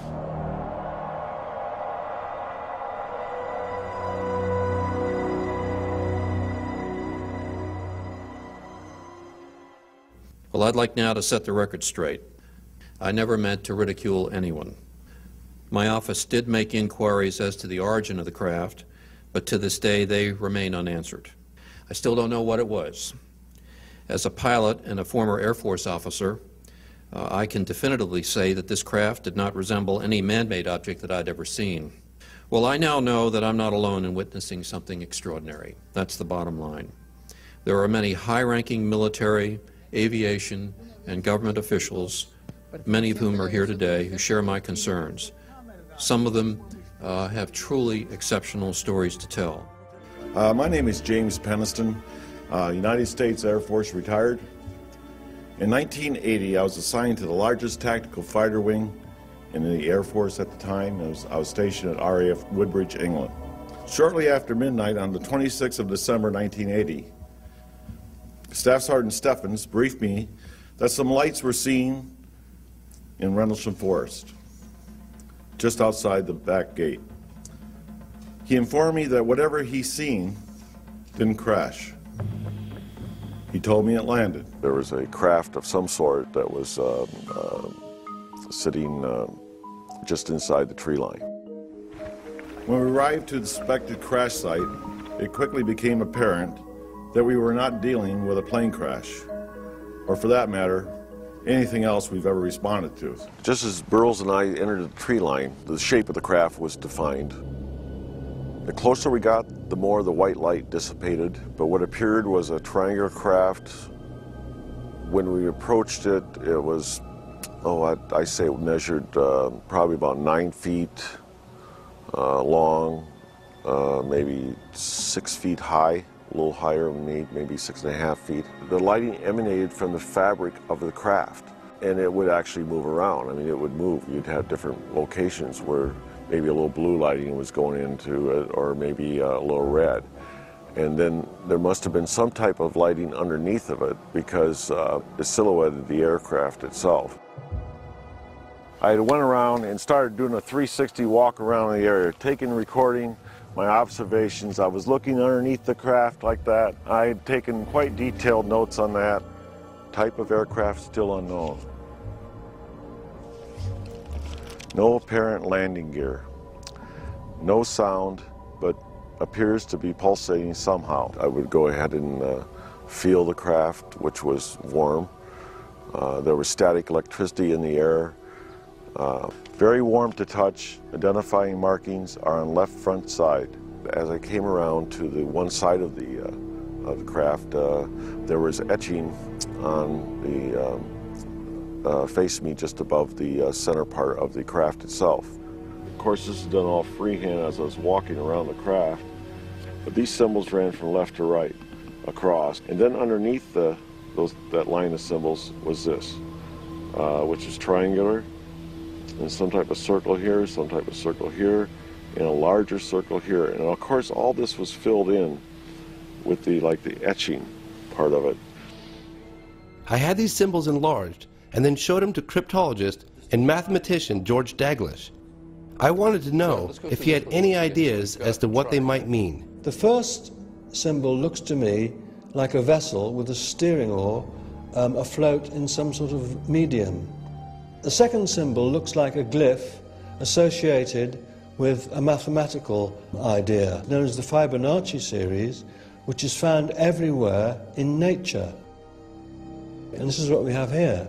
The root of a Fibonacci series, 1, 2, and 3, taken as a whole, which is a rather clever glyph, all in one. Mr. Daglish stressed that this was only speculation, but I found his interpretations quite interesting, especially since I've always heard that the only universal language would be mathematics. From that glyph. So this is the last glyph, and how did you decipher this? They could represent an apse in an orbit, a perigee, or an apogee. And if they are apses, apogees and perigees, it means that the orbiter is doing a highly precessive orbit, like that. So if you were going to survey a planet, and this is an orbiter, I assume, which would be a very sensible arrangement if you were using the vehicle as a surveying vehicle, because you would get a maximum look at the planet. I don't think they were trying to send us a metaphysical message about the beauty of life or the reason for the universe or anything like that, or their own existence. I think it was just more utilitarian markings so that they knew what craft they were dealing with. I knew that that craft could not have been made by man. And then it started moving back in between the trees with absolutely no sound, no air disturbance at all. Take off, unknown speed, and I write, impossible. That night, over 80 Air Force personnel, all trained observers assigned to the 81st Security Police Squadron, witnessed the takeoff. The information acquired during that investigation was reported through my military channels. The team and witnesses were told to treat the investigation as top secret. A story this big, there's no way it could be kept secret from the public. What do you say to someone like that that says that? Well, somebody's kept it pretty secret for quite a while, haven't they? At that point in time, there was no doubt in my mind that this vehicle was made at some other place than here on Earth. Yes, there have been ET visitation, there have been crashed craft, there have been material and bodies recovered. We have contact with aliens not originating from some foreign country, but from some other solar system. And I have been a party to that. There were documents that I have seen that refer to the Roosevelt having several instances of UFO flyovers, and particularly after they took on board nuclear weapons. And my SEAL told me, Jordan, this, what have you got in your log? This never happened. The crew going on duty and the crew coming off duty all saw the UFO just hovering in midair. It was a metallic, circular object, and from what I understand, the missiles were all shut down. That means they went dead, and something turned those missiles off. To the skeptics who say there's no evidence, I would say this. The Ministry of Defence in the United Kingdom has received 10,000 UFO reports since 1950. Not just lights in the sky, but structured craft, sometimes tracked on radar. But don't take my word for it. All this can be viewed at the National Archives on the Ministry of Defence website. So the evidence is right out there. The chief astronomer of the Vatican Observatory, Father Gabriel Funes, acknowledged the possibility alien life exists on other planets. They basically said that belief in planetary life outside of Earth does not negate one's belief in God. Now, 500 years ago, if the Vatican would have said that, they would have burned everybody on the stake. The present Pope Benedict, of course, has a very scientific bent, and he respects intellectual life in a way that is quite extraordinary. So he seemed quite open to entertain the idea, what if there is life on other planets? It's certainly an interesting question for a Christian to approach it scientifically and challenges your belief of how much of this you attribute to God. This is something that is completely new in the history of the Church, that the extraterrestrial question is not only addressed, but at the same time, it's okay. I mean, that is a major change in opinion, a major change in the status quo. And I ask, why? Some people say, well, the Catholic Church must know something. Maybe they're trying to get ahead of the game here. On the other hand, it may just be that they're being very clever and simply trying to cover all the bases in case there is some great announcement or discovery about alien life. Because make no mistake about it, if it is announced that alien life has been discovered, people are going to look to their religious leaders for some sort of guidance about this. Well, UFOs are basically a modern space-age mythology. Most believe these alien encounters are a modern phenomenon. But the fact is, they have been reported for thousands of years. Among the earliest types of physical specimens, numerous cave and rock drawings, and stone sculptures found all over the globe. You know, pictures are worth 1,000 words. absolutely. When you see pictures depicted, for example, on a cave in Italy that show two astronauts with helmets on, I mean, what the heck could it be? What could it be? Each of these ancient illustrations or statues depict figures dressed in strange attire for the times and sporting unusual headgear. But could they really be representations of alien astronauts, visitors from other worlds who touched down upon the Earth thousands of years ago? All over the world, we have statues and sculptures and paintings and depictions of these extraterrestrial beings. Even in the United States, at Sago Canyon, Utah, we have petroglyphs of very weird-looking creatures that have antennae on their heads, helmets, and halfway around the world, in Kimberley, Australia, for example, we have the exact same depictions of these helmeted beings with a halo around their heads. And the question I have is, what did our ancestors see that compelled them to put this on their cave walls? On yet another continent, in Guatemala City, we have a sculpture that looks eerily reminiscent of a modern-day astronaut. I mean, that thing is wearing a helmet, there's some type of a mouthpiece, and on his chest are some type of controls or a breathing apparatus. How is this possible 1,500 years ago? Allegedly, a craft that was quite large in size washed up on the shore in Japan. Strange round ship drifted ashore in this area, and the people investigate the inside of the ship. They found a young, beautiful woman inside the boat. The woman did not speak any language they could identify. There were written inscriptions inside her craft that they could not identify. And she's clutching this box.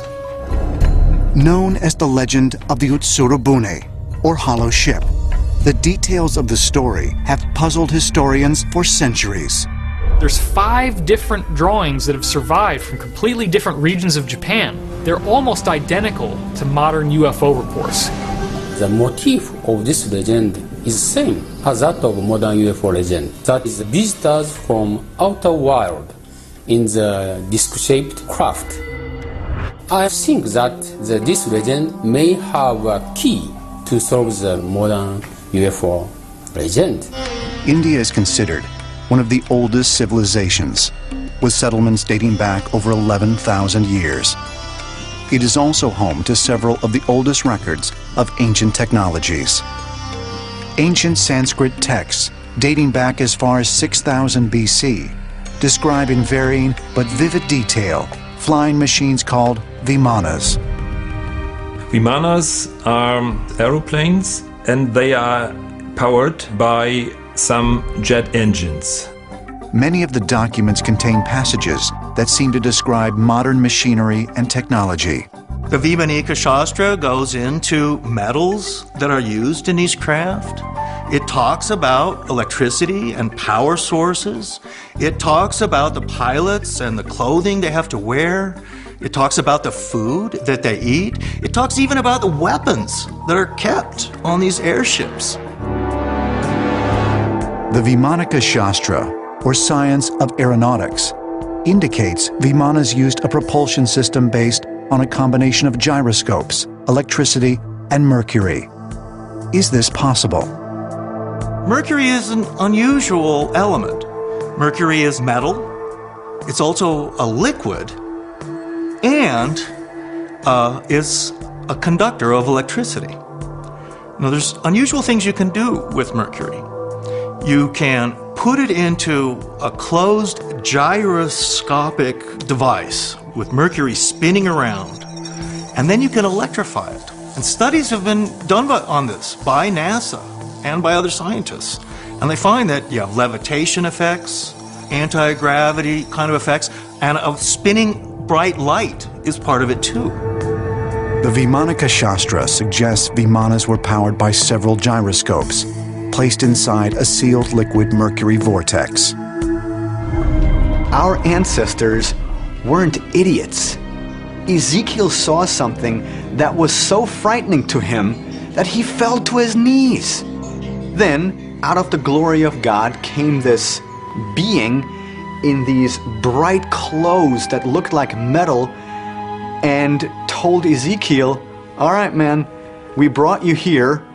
We want you to measure this monument, this building, and then you have 40 pages in the second part of the book of Ezekiel with measurement after measurement after measurement of this gigantic building in which, by the way, the glory of the Lord landed.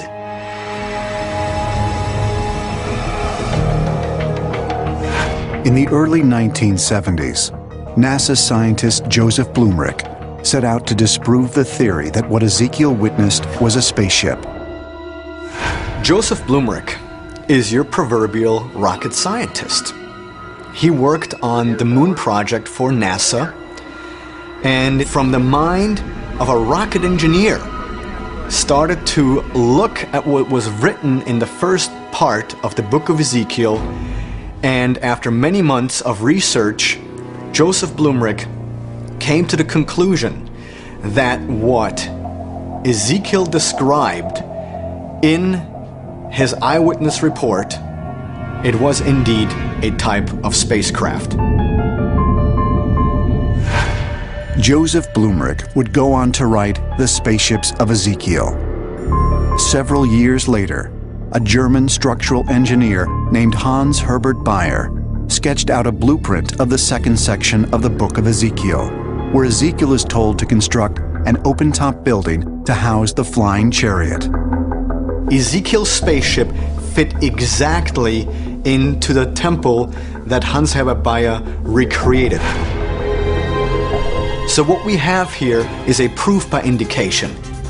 Here we have a NASA engineer and a structural engineer. They didn't know of each other's work, and both pieces fit together like a puzzle. In any court of law, that's evidence that would hold up. I think that scientists feel uncomfortable with the notion of the lost civilization precisely because the evidence for it is so ambiguous. It's not so in your face that it's immediately obvious. And, you know, the result is that science has not welcomed this idea. It'll take much more evidence before it's widely accepted. The God that I believe in doesn't need a vehicle in which to move around from point A to point B. Whatever was described in the Old Testament wasn't God. It was a misunderstood flesh and blood extraterrestrial whom our ancestors misinterpreted as being divine and supernatural. During World War II, American troops created air bases on remote Pacific islands. To natives who had never witnessed advanced technology, the sight of giant metal birds touching down looked to them as if the gods themselves had turned the Earth into a planetary pit stop. They would see these big planes land, and it was all technology that just out of the sky. They didn't know how these things worked, but they could see them land. And what they liked about it was they were getting free stuff. They were getting cargo. Suddenly, when the war was over, all these airstrips were abandoned and everyone left. And the islanders scratched their heads and they all said to themselves, wow, wasn't it great when all these planes came out of the sky and gave us free cans of corned beef and stuff? We really liked that cargo. Entire religions sprung up from this, where priests actually said, yes, you know, that was our dead ancestors sending us cargo. So what they did then was they began going to the old airstrips and they would build mock wooden airplanes to try and get those planes to come back from the sky and deliver the cans of corned beef to them again. And so you can see how then an analogy with modern cargo cults plays exactly into the ancient astronaut scenario where something like this could have easily happened in the past, and entire religions built around ancient astronauts.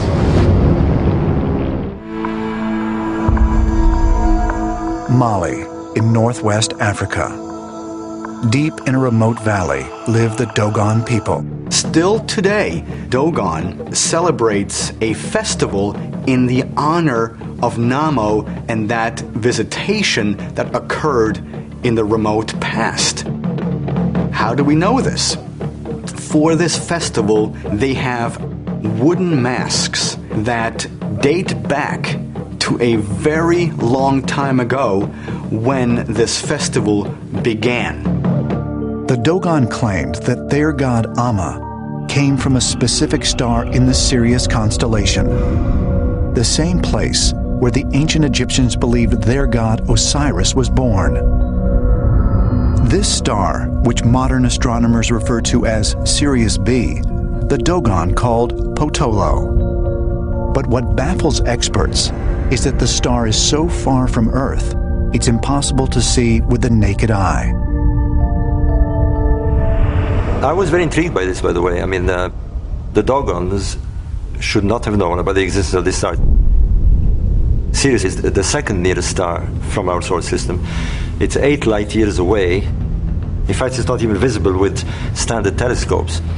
It was first seen, literally seen, and photographed in the 1970s. Modern science has corroborated that Sirius B does indeed exist. Problem is, the Dogon knew about this before modern science corroborated it. I mean, that's spooky. This is the Dogon symbol for Sirius. When you move it around, you can see an orbit around the center, marked by Sirius A. Sirius B circles around it, so it is a circular system. This sign is practically an astronomical model that the Dogon could not have invented because only Sirius A is visible. Sirius B and C are invisible. However, their description of the orbit is correct. One assumption is that this god, Namo, who brought them this knowledge, could have been an extraterrestrial intelligence. 2 electrical engineers, George Sassoon and Rodney Dale, used the anatomical descriptions of the Ancient of Days to design what they called a mana machine.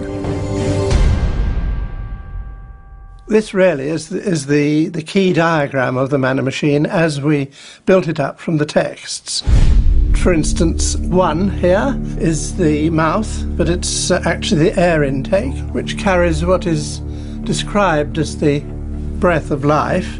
The air goes up this tube here, which is described as the brain of the Ancient One, but is actually a dew still. So that although we were talking about the great sea and the hairs of the beard and so on, at the same time we were able to work out their relative positions, build up the specification of the machine, and find that we had something that was biochemically viable. Diese Maschine hatte einen Ansaugstutzen. The machine took in moist morning air and condensed it in the part of the machine that looked like a plexiglass dome. From there, it mixed with an algae culture. The culture was treated with energy, such as a strong laser light, in order to speed the growth. Of course, it needed energy for cultivating the alga, and this was produced, we postulate, in a small nuclear reactor which would produce both heat and light as required.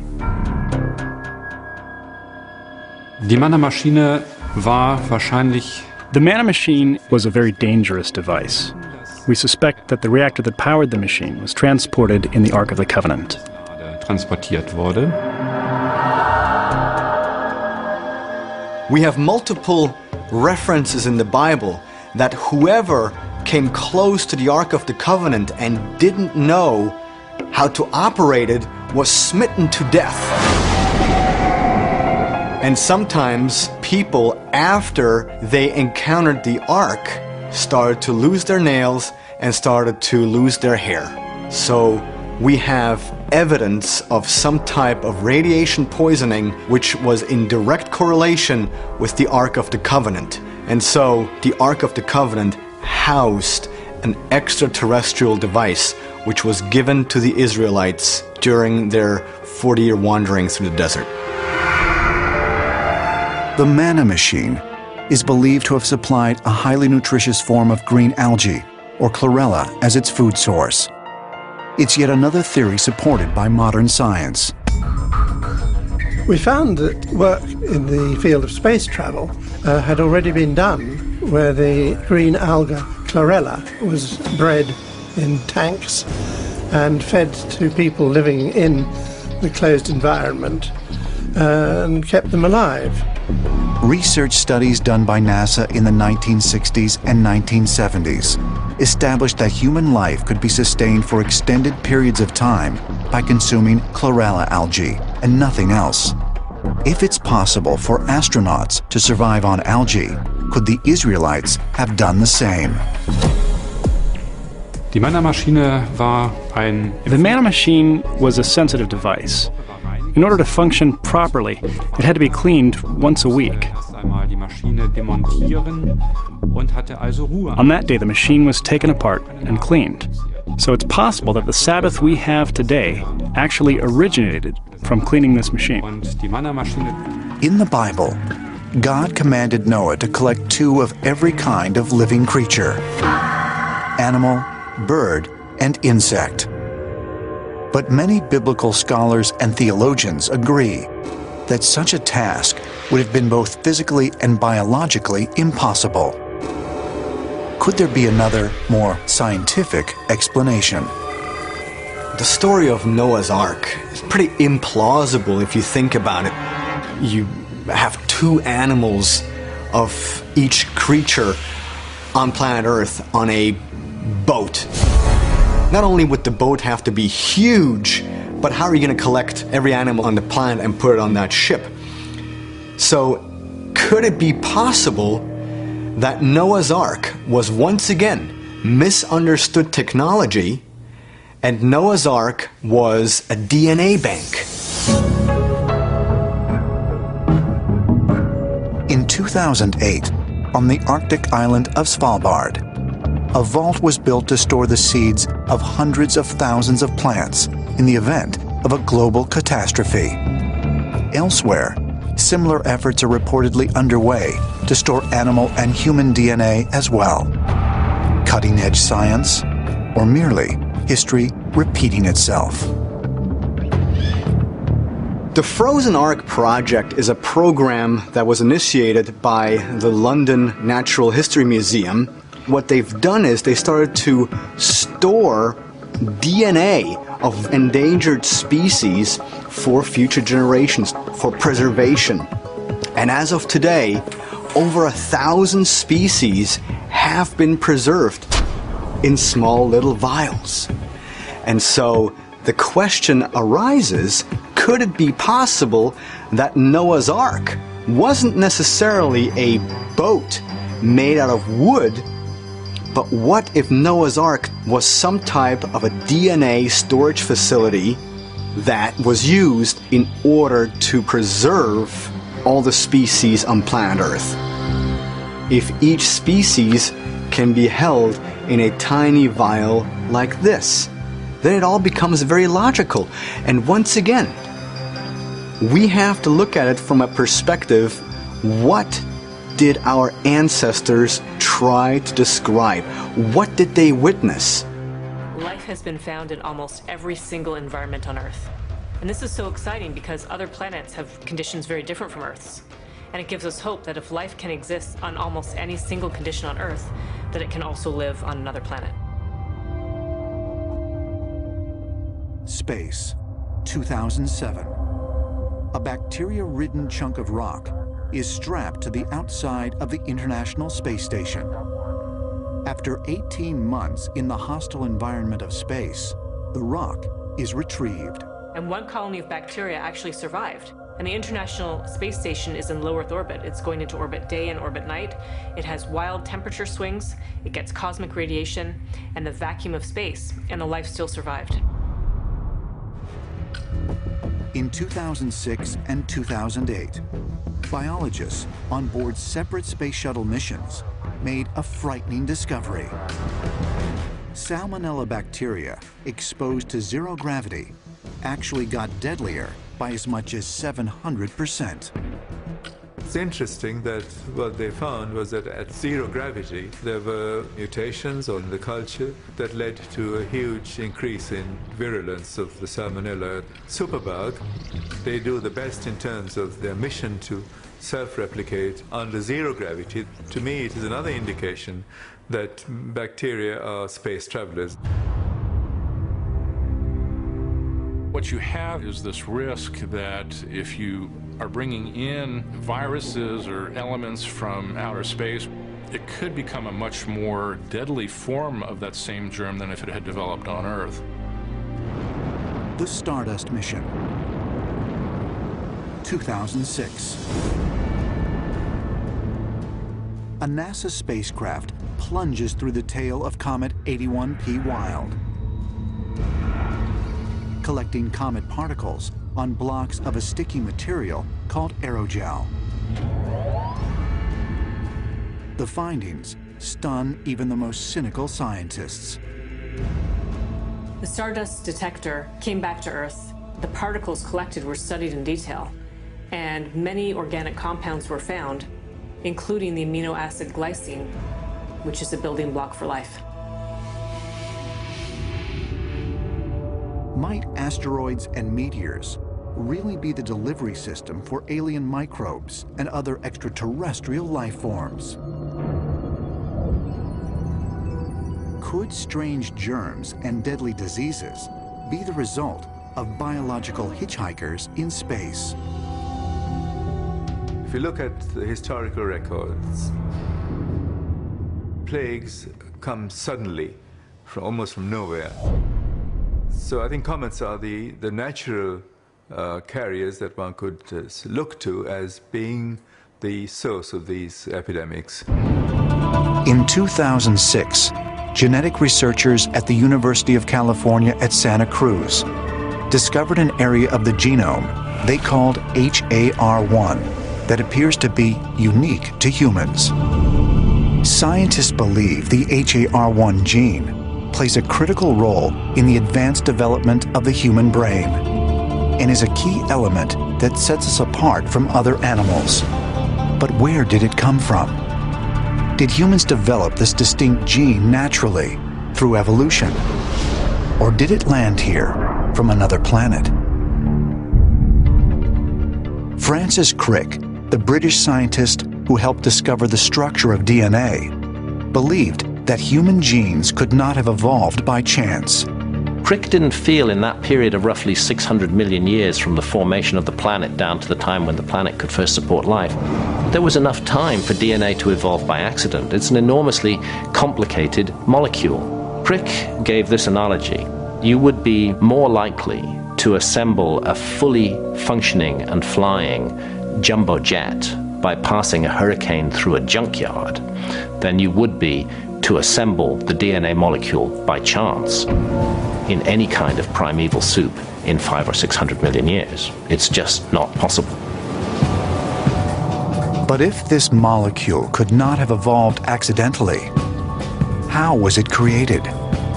Was it, as some believe, put there on purpose? The question should not be, do the extraterrestrials look like us, or what do the extraterrestrials look like, but do we look like the extraterrestrials? Because according to the ancient astronaut theory, a long, long time ago, extraterrestrials came here and through a targeted mutation of our genes, we quote-unquote became human.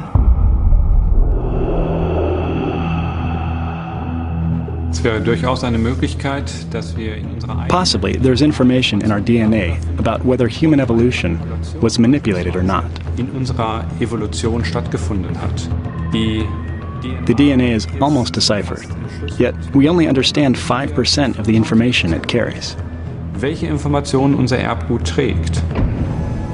Geneticists have determined that it only takes about 5% to clone a human being, and that 95% of that genetic material that we have in our bodies is nothing more than what they refer to as genetic junk.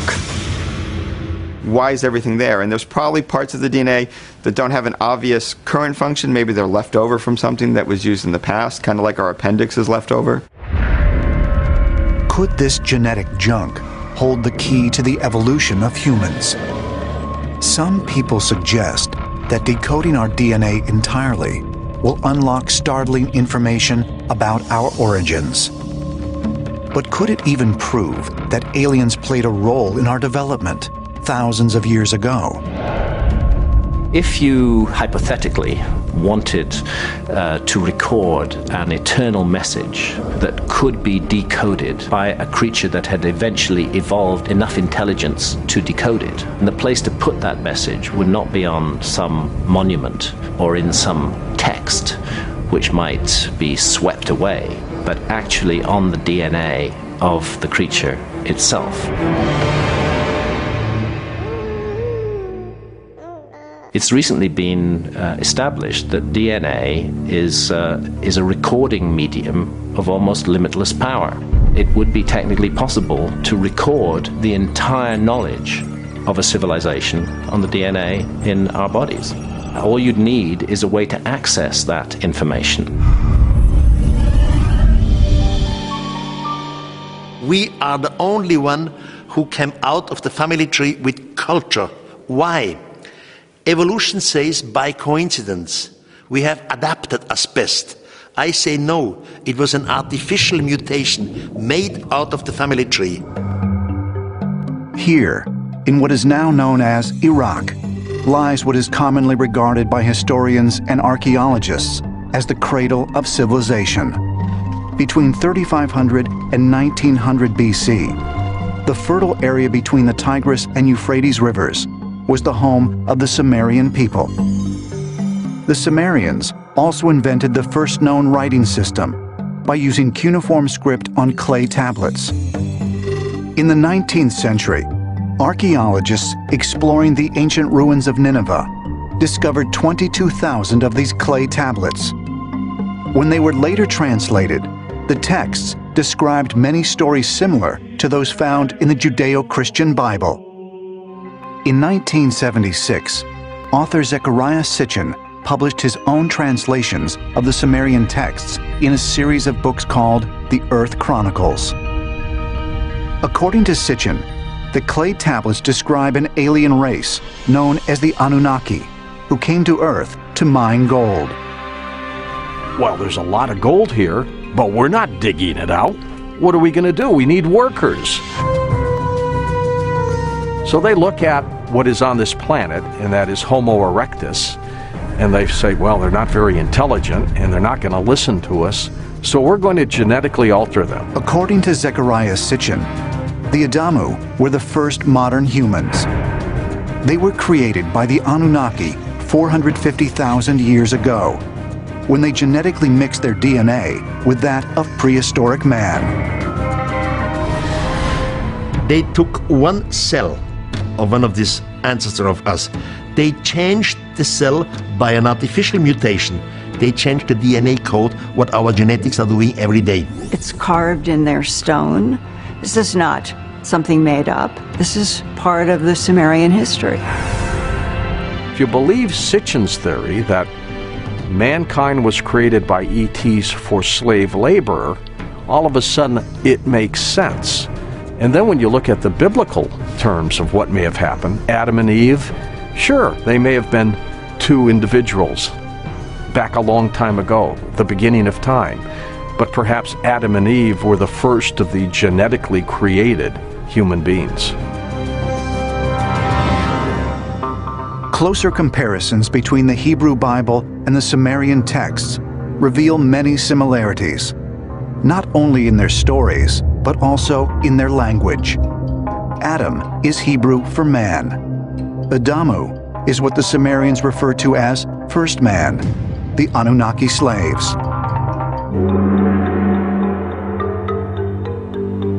Tokyo Imperial University, March 1924. In an early experiment with nuclear energy, Professor Hantaro Nagaoka directs 150,000 volts of electricity at a mercury isotope under a dielectric layer of paraffin oil for 4 hours. The purpose? To strike out a hydrogen proton from the nucleus of the mercury and produce a new element. Gold. The experiment is a success.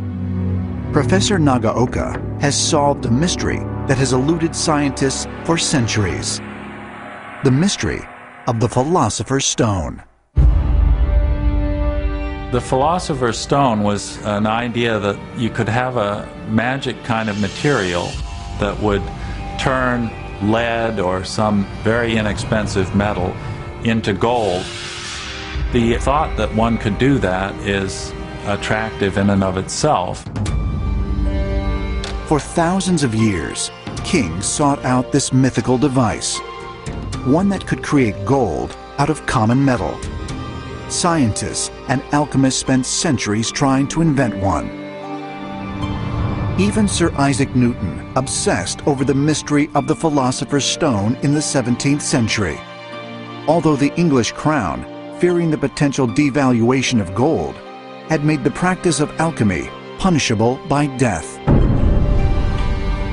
By the time of Professor Nagaoka's experiment in 1924, most of the scientific community had declared the process of producing gold from another metal impossible.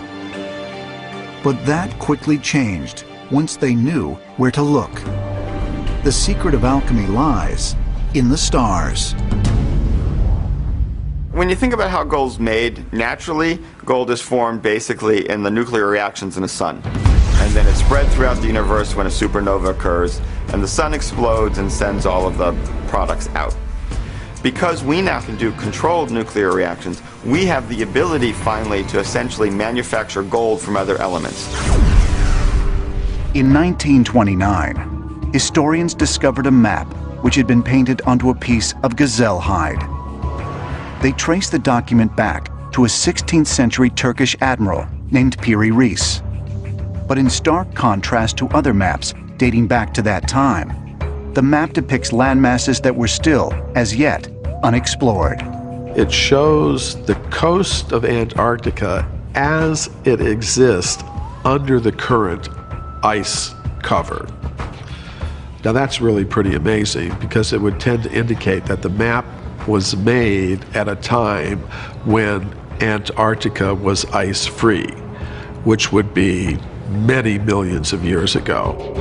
The map also accurately charts the coasts of Europe and North Africa. But it's the illustration of northern Antarctica that truly astonishes ancient astronaut theorists, because this region wouldn't even be discovered for another 300 years. We have to remember that Antarctica is covered by at least a mile thick ice. We didn't have ground-penetrating radar until 1958, so for a map to exist in 1531 accurately showing the topography is pretty interesting. When cartographers superimposed the Piri Reis map over a modern map of the world, they were amazed to discover that the ancient chart was fantastically accurate in the most minute of details. But how could the creators of a centuries-old map have known of mountains or rivers that had yet to be discovered? In 1531, I really don't know of anyone who was flying above the surface of the Earth high enough to map topography, and how would they see underneath the ice? Their maps were so accurate. I mean, we know that they didn't go to Antarctica and explore it, but yet they were able to draw these maps of it. In Nova Scotia, Canada. In 1795, 3 Nova Scotia farm boys set out to explore nearby Oak Island after witnessing strange green lights coming from its shore in the middle of the night.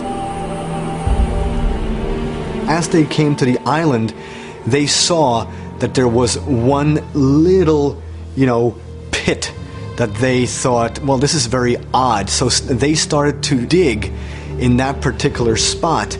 They came across different platforms made out of wood, especially out of oak. And the deeper they dug, they also came across a mat made of coconut fiber. and they came across a stone slab that had very bizarre writing on it. The one thing is crystal clear. Canada does not have any coconut trees. So the mat made of coconut fiber, where did it come from? It's a very intriguing question, how all these different levels were made. The initial excavation stopped at a depth of 30 feet. But since that time, over a dozen professional excavations have been attempted and funded by everyone from actors John Wayne and Errol Flynn to Franklin D. Roosevelt. Mining and excavation companies have dug multiple shafts surrounding the whole money pit with the hopes of achieving or reaching whatever is buried down there. They've even tried to dig in sideways, and even that didn't work. Based on the findings from numerous excavations, the money pit contains a series of oak platforms starting at a depth of 10 feet and recurring every 10 feet thereafter, going at least 200 feet down. In between these platforms are slabs of flagstone, not indigenous to the island, and layers of puddle clay. Efforts to reach the bottom of the pit have proven so dangerous, 6 people have died in the attempt. Sie ist durchzogen von unterirdischen Kanalsystemen mit Flutungskanälen, die die Insel von dem Meer... Its underground is covered with canals, flooding canals that lead seawater into the system. In diesen Schacht. Man hat bislang das eigentliche Geheimnis nicht lösen. Each time there seemed to be progress, underground floods in the canals would make further searches impossible. So this is what we know. Many centuries ago, someone constructed a giant hydraulic system under this island. Angelegt. We still haven't been able to access whatever is down there because of the incredible flooding system. These treasure hunters poured red paint into one of these shafts. And not only did it come out on one side of the island, but also on the other side. Up to 3 shafts have been discovered. I mean, it's ingenious. In central Turkey. Here, wind and water have sculpted strange shapes out of the soft volcanic rock. Rock which ancient peoples once turned into small primitive dwellings. In more recent years, the site has seen the construction of more modern structures. But in 1963, a simple home renovation in the town of Derinkuyu led to an extraordinary discovery when a cave wall was opened, revealing a passageway to an underground city thousands of years old and more than 280 feet deep. I've been there on multiple occasions, and it's incredible because there's 13 stories that go deep into the ground with ventilation shafts and 15,000 little shafts that bring air to even the deepest of levels. Incredibly, the number of rock rooms that were found could hold over 20,000 men, women, and children. There was even evidence of religious centers, storerooms, wine presses, and stables for livestock. We're talking deep antiquity. It is mind-boggling to understand how they could have done this. Perhaps they had help from some other civilization. Looking at Nazca from the air, it looks like an airport. And it really does, because you have all these bands, wide bands that look like airstrips that are laid on top of each other, but you also have these gigantic long straight lines that go for miles and miles over valleys, over mountains. You fly over this desert and you see some lines.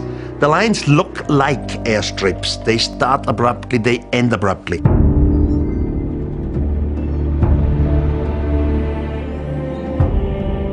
The longest of it is 23 kilometers, right away, not one curve, just incredible, and ending in one of these so-called airstrips. In the mixture of large lines and small lines, you see gigantic figures in the ground. Figures of fishes, monkeys, spiders, apes, but of such overdimensional size that you can see them only from the air. The crazy thing is, the rubble, the remains of that summit or that mountaintop, gone. It's nowhere. It's not in the valley down below. It's nowhere in the region. What happened to it? Because all the mountains around it have their summits. It's there. And then you have other mountains that are as flat as a table with bands on top that look like runways. Let's just say hypothetically that a spaceship arrives here on planet Earth and you wanted to quickly find out what this planet consists of. Nazca would be the perfect place to go and visit for some sampling and for some experimentation, because Nazca still today is one of the most abundant areas in the world regarding raw materials. There you find everything. You find gold, you find uranium, what have you. It's basically the cliff notes of planet Earth. You go to Nazca and you immediately know everything about what our planet consists of, because all the raw materials converge there at high volumes. In a remote area of the Pacific Ocean lies one of the most isolated yet inhabited locations in the world, Easter Island.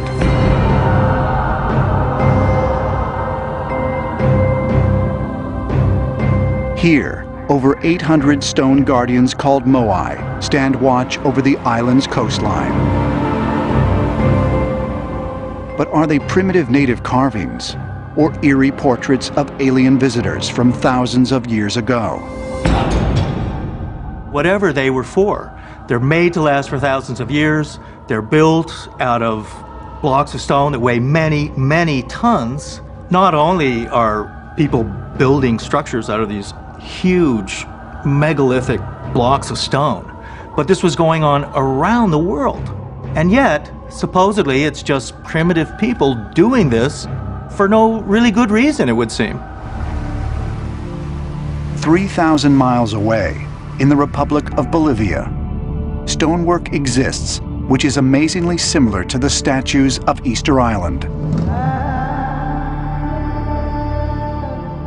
Tiwanaku is, in fact, so ancient that it defies modern dating techniques. It is estimated to be over 17,000 years old, perhaps the oldest city in the world. And somehow, the sculptures at Tiwanaku were constructed in the same style and with the same enigmatic expressions as their distant cousins on Easter Island. But while tourists flock to the ruins of Tiwanaku, perhaps the most mystifying of all ancient sites lies just a few hundred yards away. Of relatively little interest to most visitors, Pumapunku is a field of stone ruins that both thrills and stimulates the imaginations of ancient alien theorists.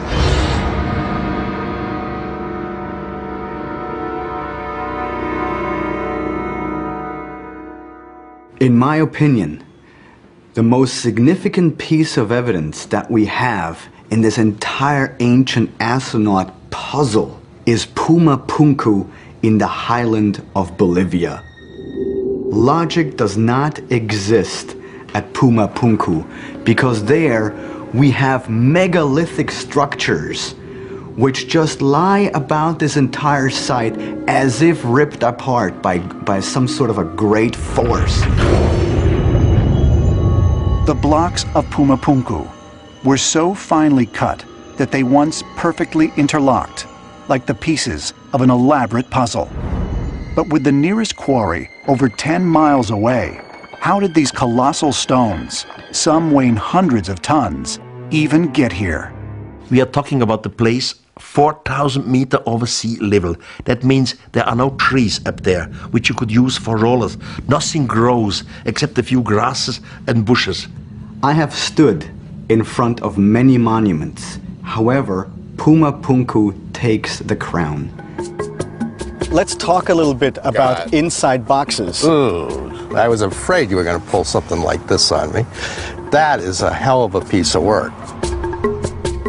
I mean, if we were to do something like that today, we use what they have, these computer-driven CNC machines, which have diamond tips, and you have a template that, you know, the computer follows, and even then, it may not come out as perfect. Here we have a real-life stone cutter. You see this, and there's like smoke coming out of your head. Let's put it this way. I had a client come in and ask me to do that. I wouldn't do it for any amount of money because I'm not going to waste my life trying to replicate that. One of these platforms is 800 tons, and they are so smoothly polished. You have some stone, megalithic stones, with grooves which are just a few millimeters inside, which definitely cannot be made with Stone Age chisels. It doesn't work with Stone Age chisels, so there is another technology behind it. The lines cut into these rocks are exactly straight and precisely the same depth from one end to the other. It's as if only master builders were allowed to work there, because everything is so precise, everything is so perfect. You wonder how any of this was even possible.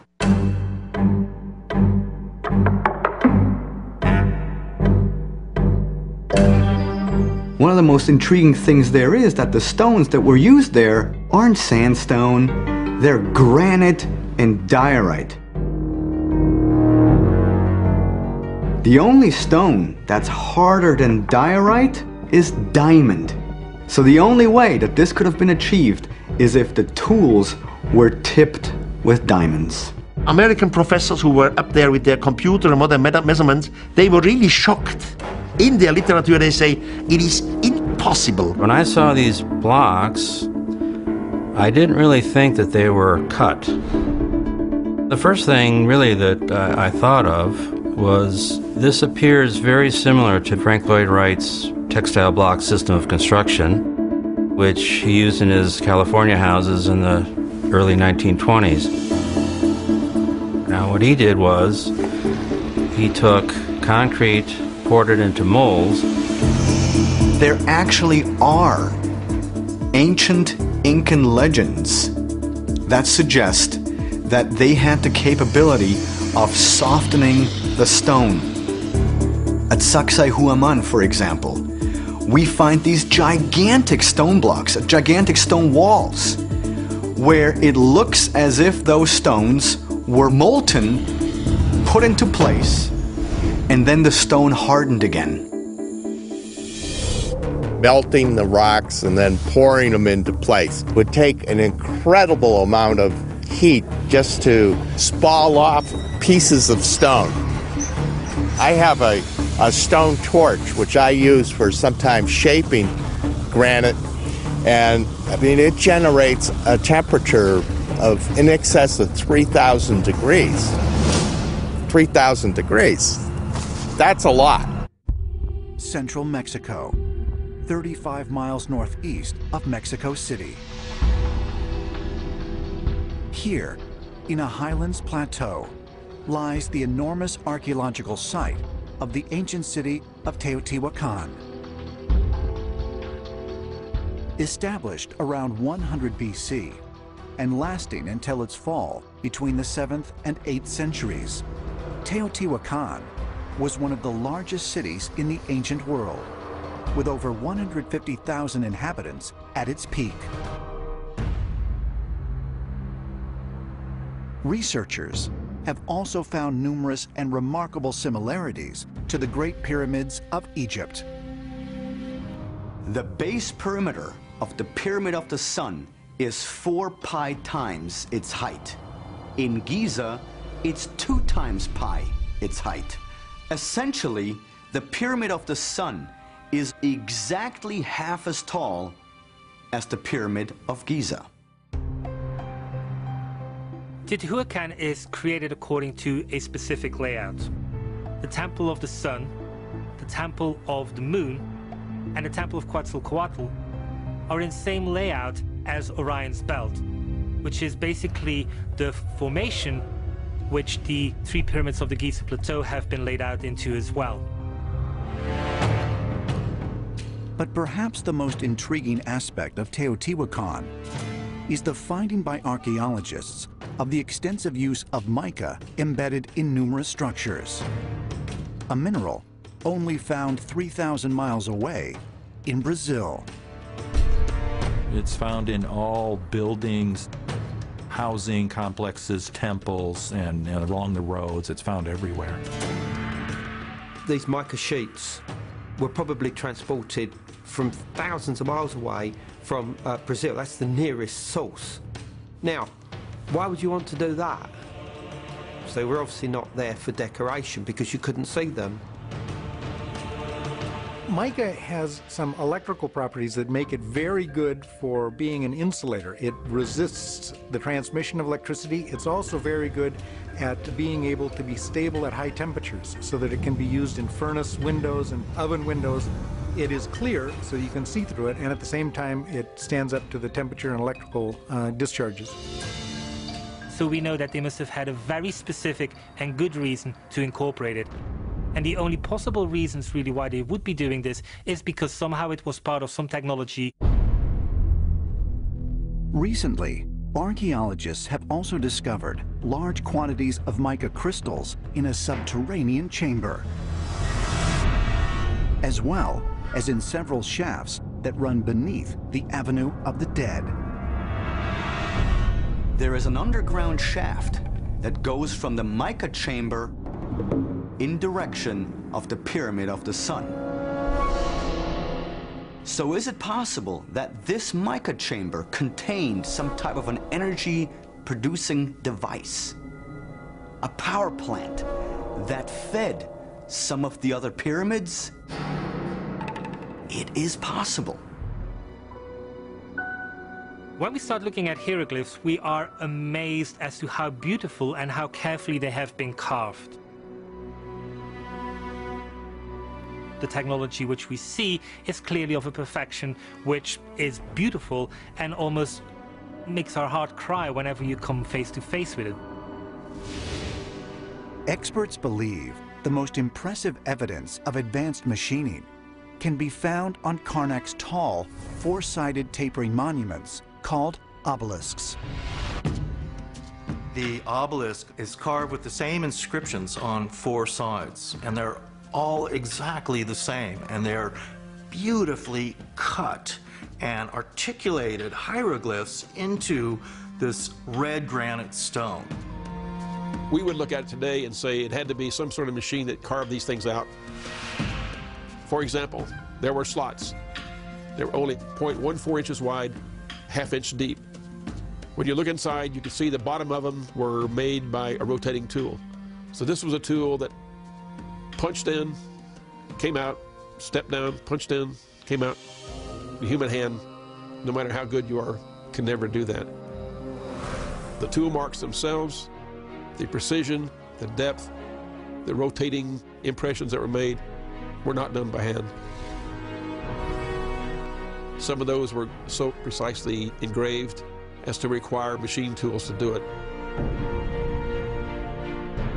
The toolkit that we see that the ancient Egyptians were supposed to use, there's no way that any of those tools could produce the results that we saw.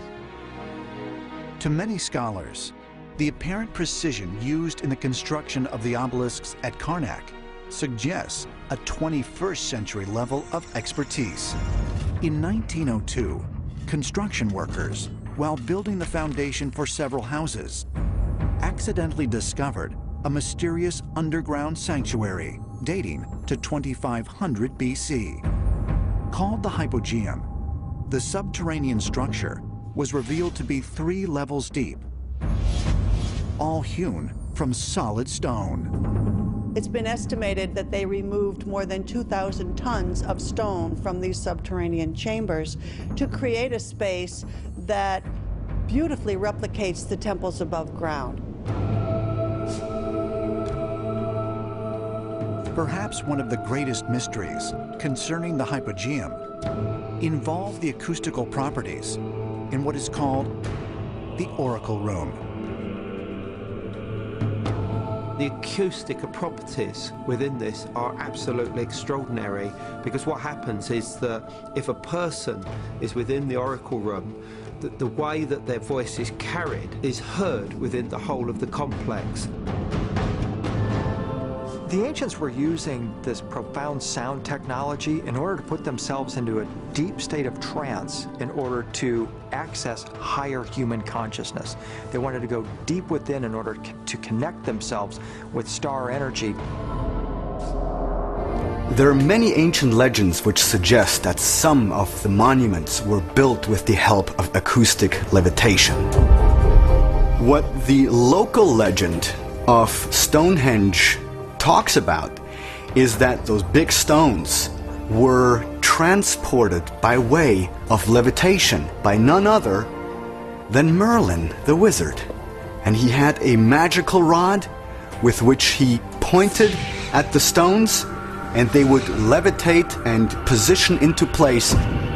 It's a very fascinating story, because we know that some of these stones have been transported there from as far away as 200 miles. And ancient legends are a bridge to finding what truly happened in our past. The appearance throughout the world of so-called crop circles. These elaborate designs appear mysteriously swirled into crops of grain in such a way that the stalks are bent over, yet remain alive. More than 5,000 of these patterns have appeared in over 30 countries, most of them in England. The media has led many people, including me at first, to write these crop patterns off as hoaxes, the nighttime work of a few pranksters. Of course, there have been faked versions, but those made by human hands are crude compared to the vast majority of these elegant creations. Could hoaxers have created all 5,000 of these patterns? Could a few people with ropes and boards have created something as complex and beautiful as this one, made in the dead of night in a driving rain and leaving no footprints in the soil? The electromagnetic field over the area where the crop's been laid down to create the image is often electrostatically charged. Some of these areas are littered with strange magnetic particles. One of the most amazing crop designs is not a circle, but a rectangle that seems to be a direct response to a message sent out into space in 1974. The message was a radio signal depicting our planet's location in our solar system and Earth's people, in hopes that it might be received and interpreted by an extraterrestrial intelligence. 27 years later, in 2001, this crop design appeared in England, along with what could be a self-portrait of the sender. This message matches the format of the NASA signal and describes a different solar system from ours, a picture of the sender, non-human DNA, and a microwave antenna they apparently used to communicate, rather than the radio antenna that we used. The antenna symbol had appeared a year earlier in exactly the same field, right next to a working radio wave antenna, like the one NASA used to send out the original signal. Or why am I here? What is the purpose of life? Where am I going? What happens when I die? They start to ask those questions. They start to flirt and interact with the perception that they may be having a nervous breakdown. And in reality, what they're doing is that their old concepts of how they viewed their life in the world start to fall apart.